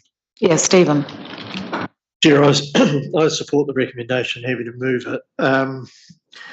Recognising that we are in a very difficult position here, not the least of which you mentioned that councils incur the cost of providing the infrastructure whilst the central government enjoys the GST and wider taxation benefits, etc., that growth enables. Now, this is a situation where, in fact, not only are they getting that, but their own decisions about setting national policy statements have effectively frustrated the developable area that we're talking about in this site, and are one of the most significant complications in what is a very complicated urban development project. And so those decisions are made completely divorced of understanding of what the real cost impacts have and will be on the council, and I think that's very unfortunate, and it's a classic example of central government impositions not really recognising the costs of decisions they're taking. But nevertheless, we are where we are. We have to manage this risk effectively. I think the costs, as shown in the report, are manageable. At the wider, across the city, 5730, I think is, if I'm referring to the right table 8, is the wider cost to ratepayers, which is, yes, it's a cost, but it's not a completely unmanageable one. And if we fail to do this now, then that cost will be significantly greater into the future. So this is about managing risk. And I think we've come to on balance, this is the fairest way that we could do it in the circumstances. There will be significant benefit to the Papamoa community generally, I believe, and certainly those in the wider area and the more targeted area. So it's appropriate that those communities pay a higher share because they're going to get the greatest benefit. So once again, I think this is about managing who benefits and trying to get a fair apportionment of the wider and significant costs that the council's having to bear. So on that basis, I'm happy to move the motion. Oh.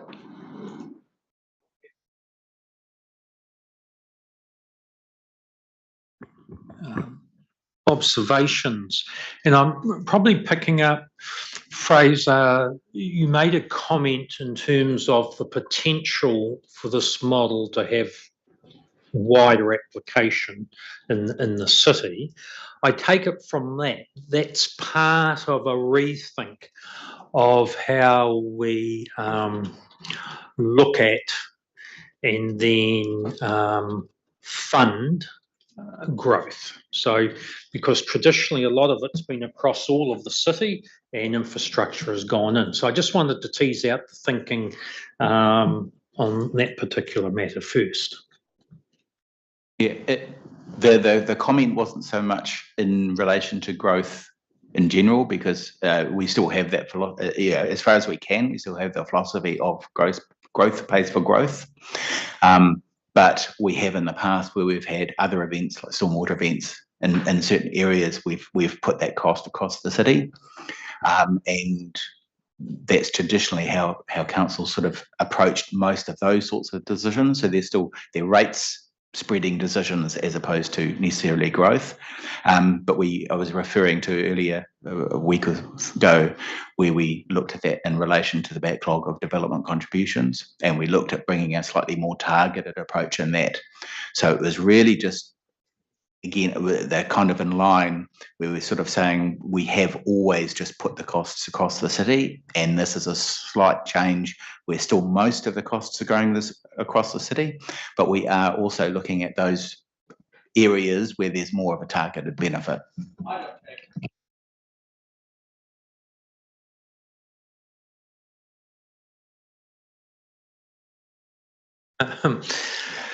So I'm going back a long time in history, Christine, in terms of sorry, no, I'm in the same boat as you, but when looking at where growth areas occur, and we've made assumptions that things happen in a very logical manner, and there as part of that logical manner is that there will be those funding opportunities in the course of time, and particularly, say, through development contributions. So we've got a situation now where we actually need to step back and rethink in terms of potentially whether a growth area actually proceeds, but the actual implications of how we fund or cater for the investment that we're making now. So in terms of then looking at new growth areas that will potentially come on, do we need to take a slightly different approach in terms of some of those assumptions we make when some of those growth areas are then developed and then our investment occurring? So hopefully we're not running into a similar situation of where we are with Tutumu. I'm not casting any blame or anything. I'm just whether it's one of those timely reminders to rethink or reset how we go about our wider growth thinking and implementation. Make some comments, and then Andy might want to add. So I think if you look back, one of the benefits that we had is there was still some capacity in existing networks, and so we could utilise that capacity. So you could add growth on without, lots of major infrastructure. That probably finished 10 years ago. We ran out of that capacity, and then your next step to infrastructure is significant. We have been, from an infrastructure planning perspective, trying very much to take a future-proofing approach and a staging approach wherever we can. So not as critical. What happens on a citywide level, you think about Waiari, we've got all of these stages. Some of that Waiari treatment plant has been built for its 60 QMX volume, and some of it's been built for 15 and then up to 30 and then to 45, so we can stage so that you're not putting too much investment in. So that's one of the techniques that we're doing, and we're taking the same sort of approach in terms of transport waters and wastewater networks across the city. The difficulty is something like Papamoa interchange, where it's really hard to future-proof it, or it's not cost-effective to do so. And so the other tool that we have brought in is to, wherever possible, require the developer to actually to be the banker and put the infrastructure in place. And that's what's happening at Tauranga West. So they are putting in infrastructure that historically would have been funded by the council and collected over time from development contributions. That works really well with that developer or a group of aligned and agreed developers are working together. But where there are other landowners, it's really difficult. So that's something we're raising with central government, and whoever has appointed the government, we will raise with them again. Then we need mechanisms to enable where we require a developer to put infrastructure in, that we can actually gather back from subsequent landowners the cost of infrastructure capacity that they've put in. So again, it's the tools that are in the legislation are not enabling enough for the scale and timeframes of growth that we're planning for. So we're keeping on trying to think of what else can we do to reduce the risk on council. And certainly in the Western Corridor, there's quite a lot of thinking going on about the water and wastewater and how can we manage the opportunity, but not actually put too much risk on council's balance sheet. And certainly it's going to be a factor in thinking about growth overall. So it's a complex web. And yeah, we continue to explore, and I think we're probably one of the only councils doing sort of this scale of work in this space. So I don't know, Andy, if there's anything else that I've missed in terms of the techniques that we're trying to use in this space. Pretty comprehensive, Christine. Just a couple of quick points. I mean, with Tauranga West is quite a different funding model where it doesn't rely, well, it relies very little on development contributions, but until we hit some, certain milestones in terms of the project, the ratepayer is still the backstop funding source, I guess. So there'll be, further reporting on that as procurement of those enabling works progresses this calendar year. The only other really more significant larger growth area that we have that's sort of confirmed at this point in time is the Keenan Road urban growth area.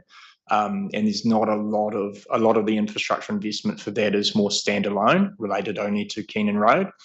So if it was delayed or didn't happen, you wouldn't be building the infrastructure, aside from the Southern Pipeline, which has been in the ground for quite a period of time. Thank you for that, because I think it's trying to achieve that wider understanding of the complexity, but all the factors that are at play in trying to provide for that growth, fund it. It's not a simple exercise, given when there is also a change in the operating environment, the legislative change and all of that. But there are still some significant gaps, which, and thanks for highlighting that in that summary. I think that trying to condense that complexity and the risks and the liabilities for ratepayers into something for the incoming Minister of Local Government would be extremely helpful. Because I don't really think that the Wellington bureaucracy really understands it, whether it's at ministerial level or even at staff officials level. I don't really think they have a good grasp on what this actually looks like operating on the ground. And that's the beauty, I think, of the SDP that's happening over the Western Corridor, that it will actually elevate all of that to the Minister with all of those different layers on top of it. But even then, it's getting that understanding of the risks that there are to the ratepayers for this level of provision for growth. So have you? Is that all your questions? You've moved and second. I've just got. I guess my major concern, and it's sort of the elephant in the room, and I know you've taken the three waters out, but that is the significant portion. And we're going into a general election. We will get a change of government. It could be, we won't have a single party government as we have now, so there will be a change of government. On one side, there could well be a revoking of the Three Waters legislation. And we may know that by the time we have to settle our long-term plan. So I just want to be reassured that in the background, we've got a plan B. I think we can certainly consult with that in mind, and either make changes through the final LTP as long as we consult properly, that if things change, that we would look to address the waters issues, or we can do it through a further LTP in future. It's probably not an amendment, it'll go through an annual plan process to be able to bring that in.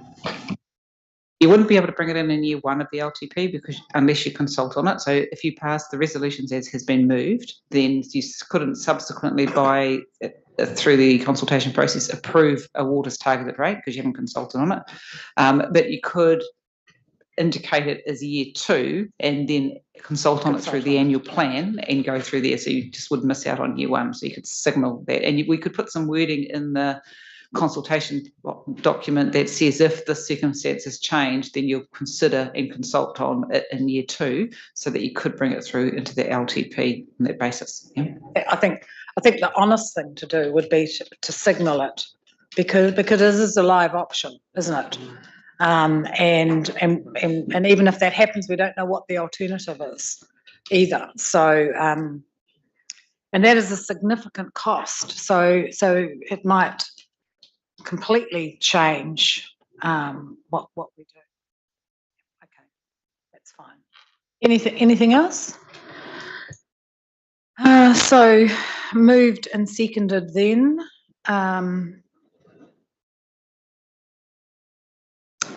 With the change, it's with the change that the trust have asked in the commentary. So that's not a resolution change, it's just a note in the minutes, because I can't change the report, but it would be good if the minutes could note those points. But I don't think it, and maybe your resolution. I think maybe the resolution note to receive the report subject to the paragraph 21 changes. Being noted, yeah. Yep. Happy with that? Mover and seconder? Yep. Okay, all those in favour say aye. Against? Carried. Thank you. We did it in half an hour. Okay, I'm going to call a 10-minute recess, so we will resume at 11:45.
the meeting. And we are up to 11.7, draft financial information for the 2024-2034 long-term plan. Paul, Catherine, Tracy. Welcome.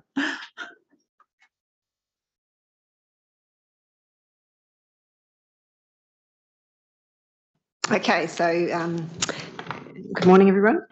So the financial report presents for approval to send through to audit the funding needs analysis, revenue and financing policy, financial strategy, and supporting documentation.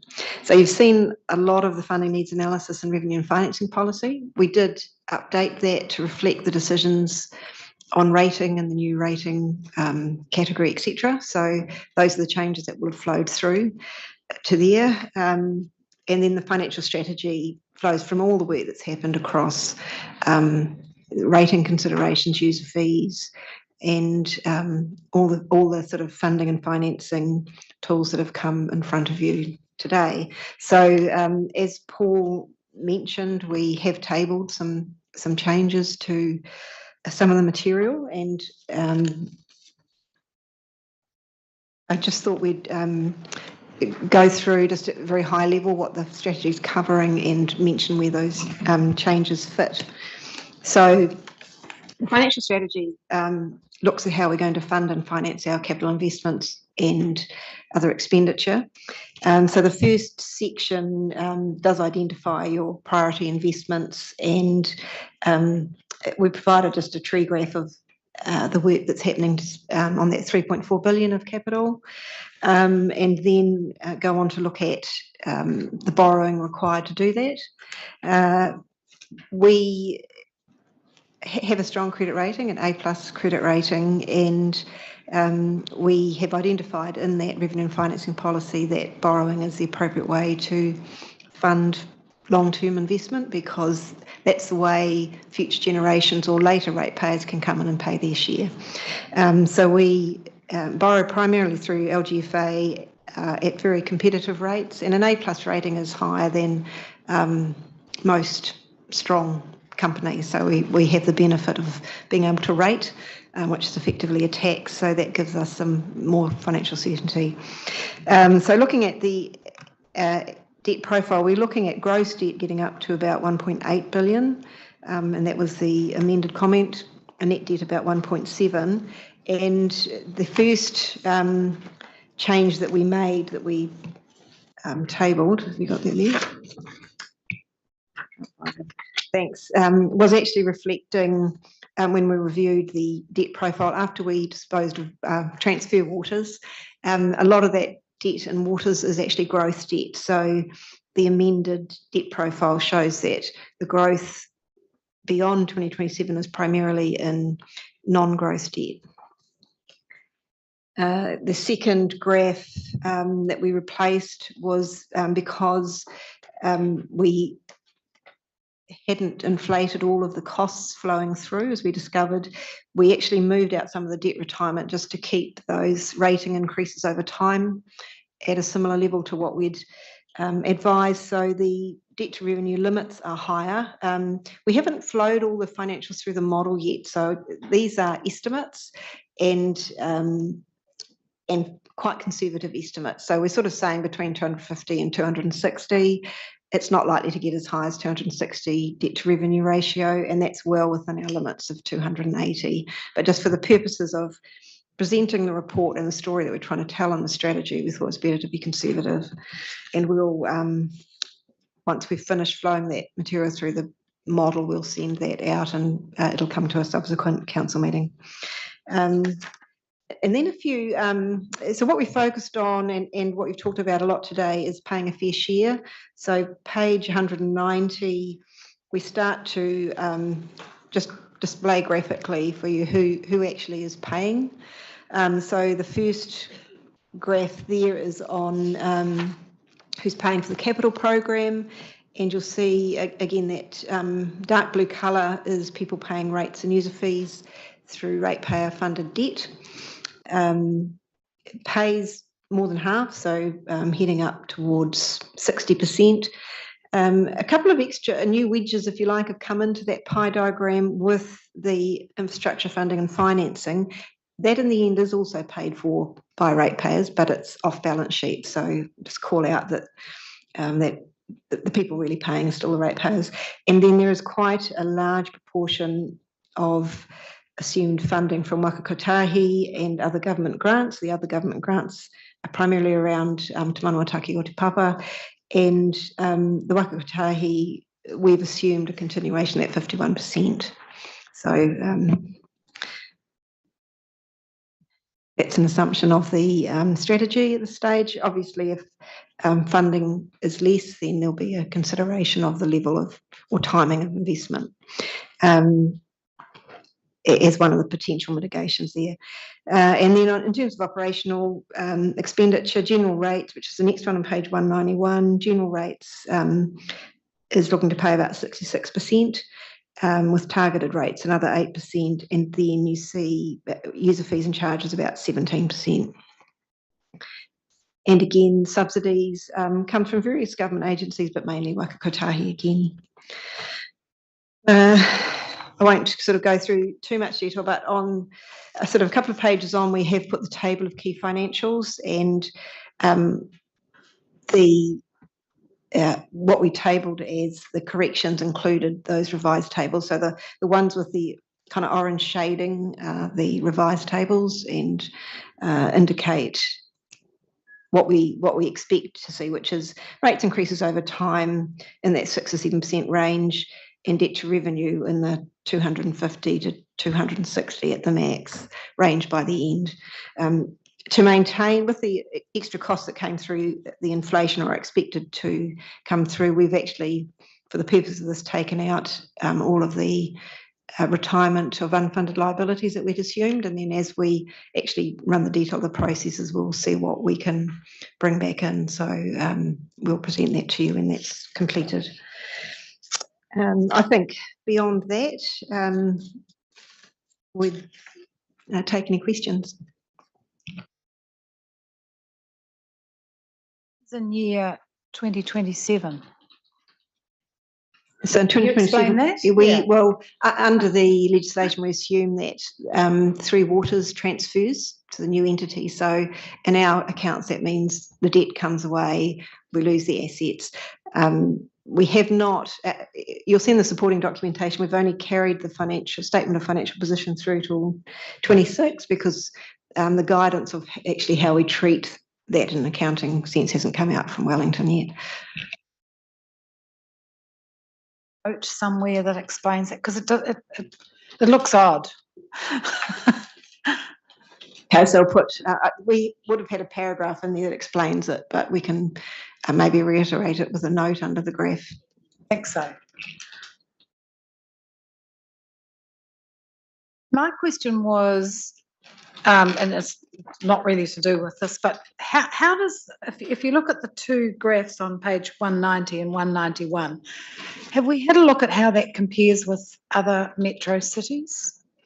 That would be quite interesting to see. We haven't, but we can do. I think that would be, I'm getting ahead of you. But it was just a question that I posed to myself as I was reading through this yesterday, and I think it would be quite helpful to have a look and see how we compare.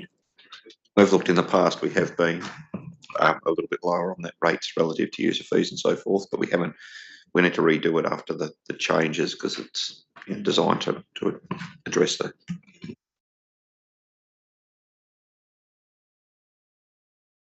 Thanks for raising that, and I do think it's timely we do have a look at that. I do remember vaguely that Auckland had a 60-40 split between ratepayers and user fees, whereas we're a long way away from that. Now, there are quite considerable differences. They own, or they did own shares, well, they still own some shares in the airport, and they have port revenue coming to them, which of course is not our good fortune. But notwithstanding, there was a very strong shift in that council to user fees a decade or more ago, probably even 2 decades ago. And that was reflected through, and it's really the shift that we're trying to achieve now. My question relates to graph 1, which shows so this is page 185 of our agenda, and it shows the LTP capital program. And it shows in yellow and blue the proportion of investment related to growth. But then when you go to the pie chart, as to where the money comes from to fund that, I'm just trying to find it now. This is on page 190. The proportion of funding from growth, which is DCs, obviously grants and other things go towards that, but have we got the proportions right, is the question. Without looking at it in detail, I think this is probably underpinning one of the key problems in the local government funding model is that the expenditure sits all at once, but the actual revenue coming back to actually pay for it will be extended over a much longer period of time than the 10-year window.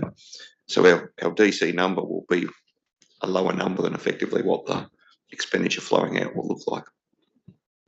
So it sort of begs the question, have we ever done the exercise to say to what extent is growth paying for growth?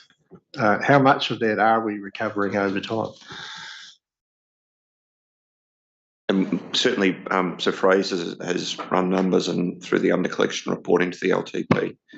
In the past we've had around 40 million that's being transferred over. That number continues to grow. Even that capturing all of the growth costs. I think one thing to recognise is what that is doing is looking at the capital cost effectively of under collection. It's not and never will pick up, and this is the part of the problem with the model is that growth is effectively, whereas as soon as we build a plant or something, all of the OPEX actually sits on our books, which needs to be funded over the ratepayer base, which may take 50 years to grow to that point. And that gap is effectively what puts a lot of pressure on a growth council in a rating environment. The capital then drives depreciation and the interest. Yeah, which is more than just the operating. It's that sits there as a big lump. Yeah. That's that sort of model along with the complexities that we need to be trying to get those Wellington bureaucracies to understand. That's why I raise it really, because I think there is an opportunity with an incoming government to clearly set out the case, and the more that we've got kind of a clear evidence base, the more persuasive we'll be. Found effective, which is how we got the carve out for Tutumu, was giving a live example that was easily grasped, and this does it. Yeah. There's just one other thing in there with it having intensification. Not all of those projects have a growth funding source associated with them.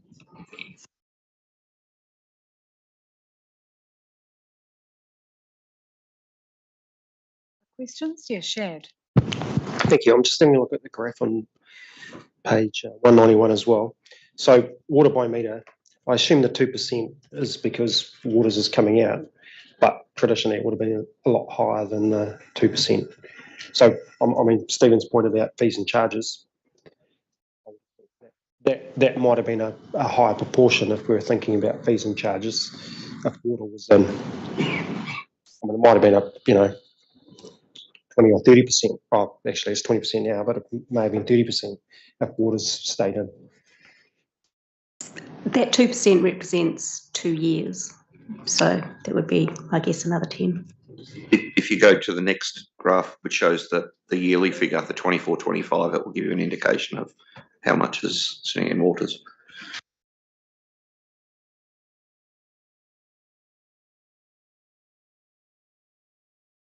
Yeah. Right, anything else? No, we haven't got a movie yet. You're going to move, Shad? Can we just also note because of the got some corrections, new- we've got some revised some revised. resolutions. So you're replacing C, replacing the existing C with C, a new C, D and E, is that right? That's right. Happy to move those? So accepting the tabled amendments and agreeing that there's further refinements as they flow all of those changes through, and then approving the draft long-term plan financial strategy, funding needs analysis and revenue and financing policy. It's being added in through all of that, and then listing out those reports that we've dealt with today. You comfortable with that? And you're going to second that? So why have you been much more specific in your recommendation? Or to make sure we do adopt those corrections, but also noting in the first C we hadn't kind of reflected that would change also the financial strategy, funding needs analysis and revenue financing policy, because if we're introducing alternative rates, we need to put them through all documents. Okay, that's fair enough. Just asking. All right, any further discussion? It's the end of a long journey. It feels longer than when we did it last time because we came at the end. Okay, all those in favour say aye. Against? Carried. Thank you very much. And then that brings us to 11.8, which is the long-term plan, the draft document. Thank you. So this one has, again, that same resolution in respect of inflation. So there'd be a new B subset 4 that was up on the board before, just to incorporate that amendment. So this report brings together the actual draft documentation for consultation. It tries to summarise and identify all of the issues that you're seeking community feedback. There will be a summary document, which is the one that we would put out more publicly, and then direct people to this document. If they've got a particular interest, they can delve down to another level of detail. So it's not the full 50 pages. That will sort of be the quick link for people, but a summarised condensed version and a consultation questionnaire, if you like, that we'll be putting out there. But certainly this is the one that's subject to audit and it contains the information. So I don't know if Josh has got anything else you want to cover.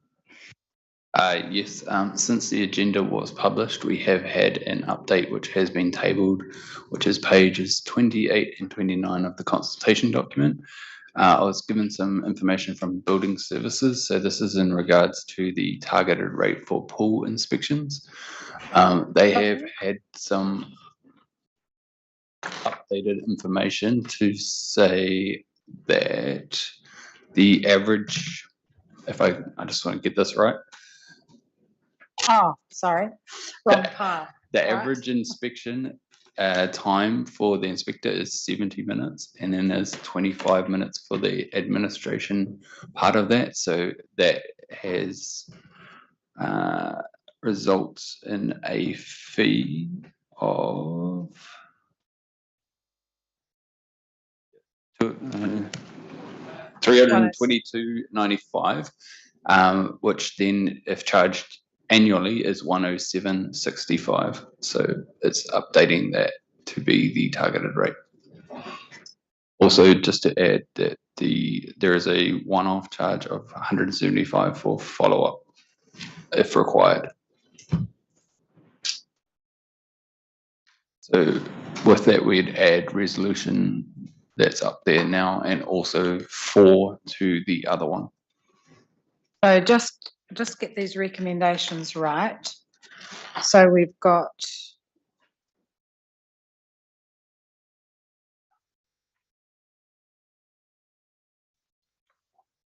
lost my place. We're in 11.7? 11.8, sorry. Okay, so you're adding in a I was proposing so we'll receive it and then we'll add the tabled information and then continue on through there. if Right, so that's this is appropriate. 4. So this is B4. No, sorry. The I was- estimated impact of inflation. Is that right? Yep. And then the putting the new one there.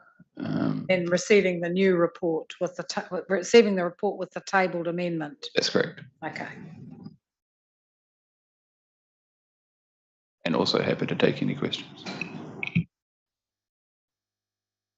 So the new resolution is A, that receives the report 2024 to 34 long-term plan adoption for audit of draft long-term plan consultation document with the tabled amendment to pages 28, 29. Approves the draft. So B is approving the draft 1, 2, 3 as in the report, but adds B, which is adds 4, which is the estimated impact of inflation, and to recognise the correction and amount of growth debt repaid as part of Waters reform. C is the same, which delegates authority to the Chief Executive to make editorial changes. And D notes the final version of the consultation document will be after Audit New Zealand and Graphic Design have had a go at it, will be provided back to Council at a meeting in early November, as in the agenda. Someone like to move those recommendations? Bill, thank you. Stephen, second, thank you. Okay, any questions for Josh or Paul or anyone else? No? No discussion? All right, I'll put that. All those in favour say aye. Against? Carried. Thank you very much. Completely lost my place. Too many pieces of paper flying around. So would someone like to move, we go into public excluded for the 2 items left on that agenda for the reasons outlined. Thank you, Bill and Shad.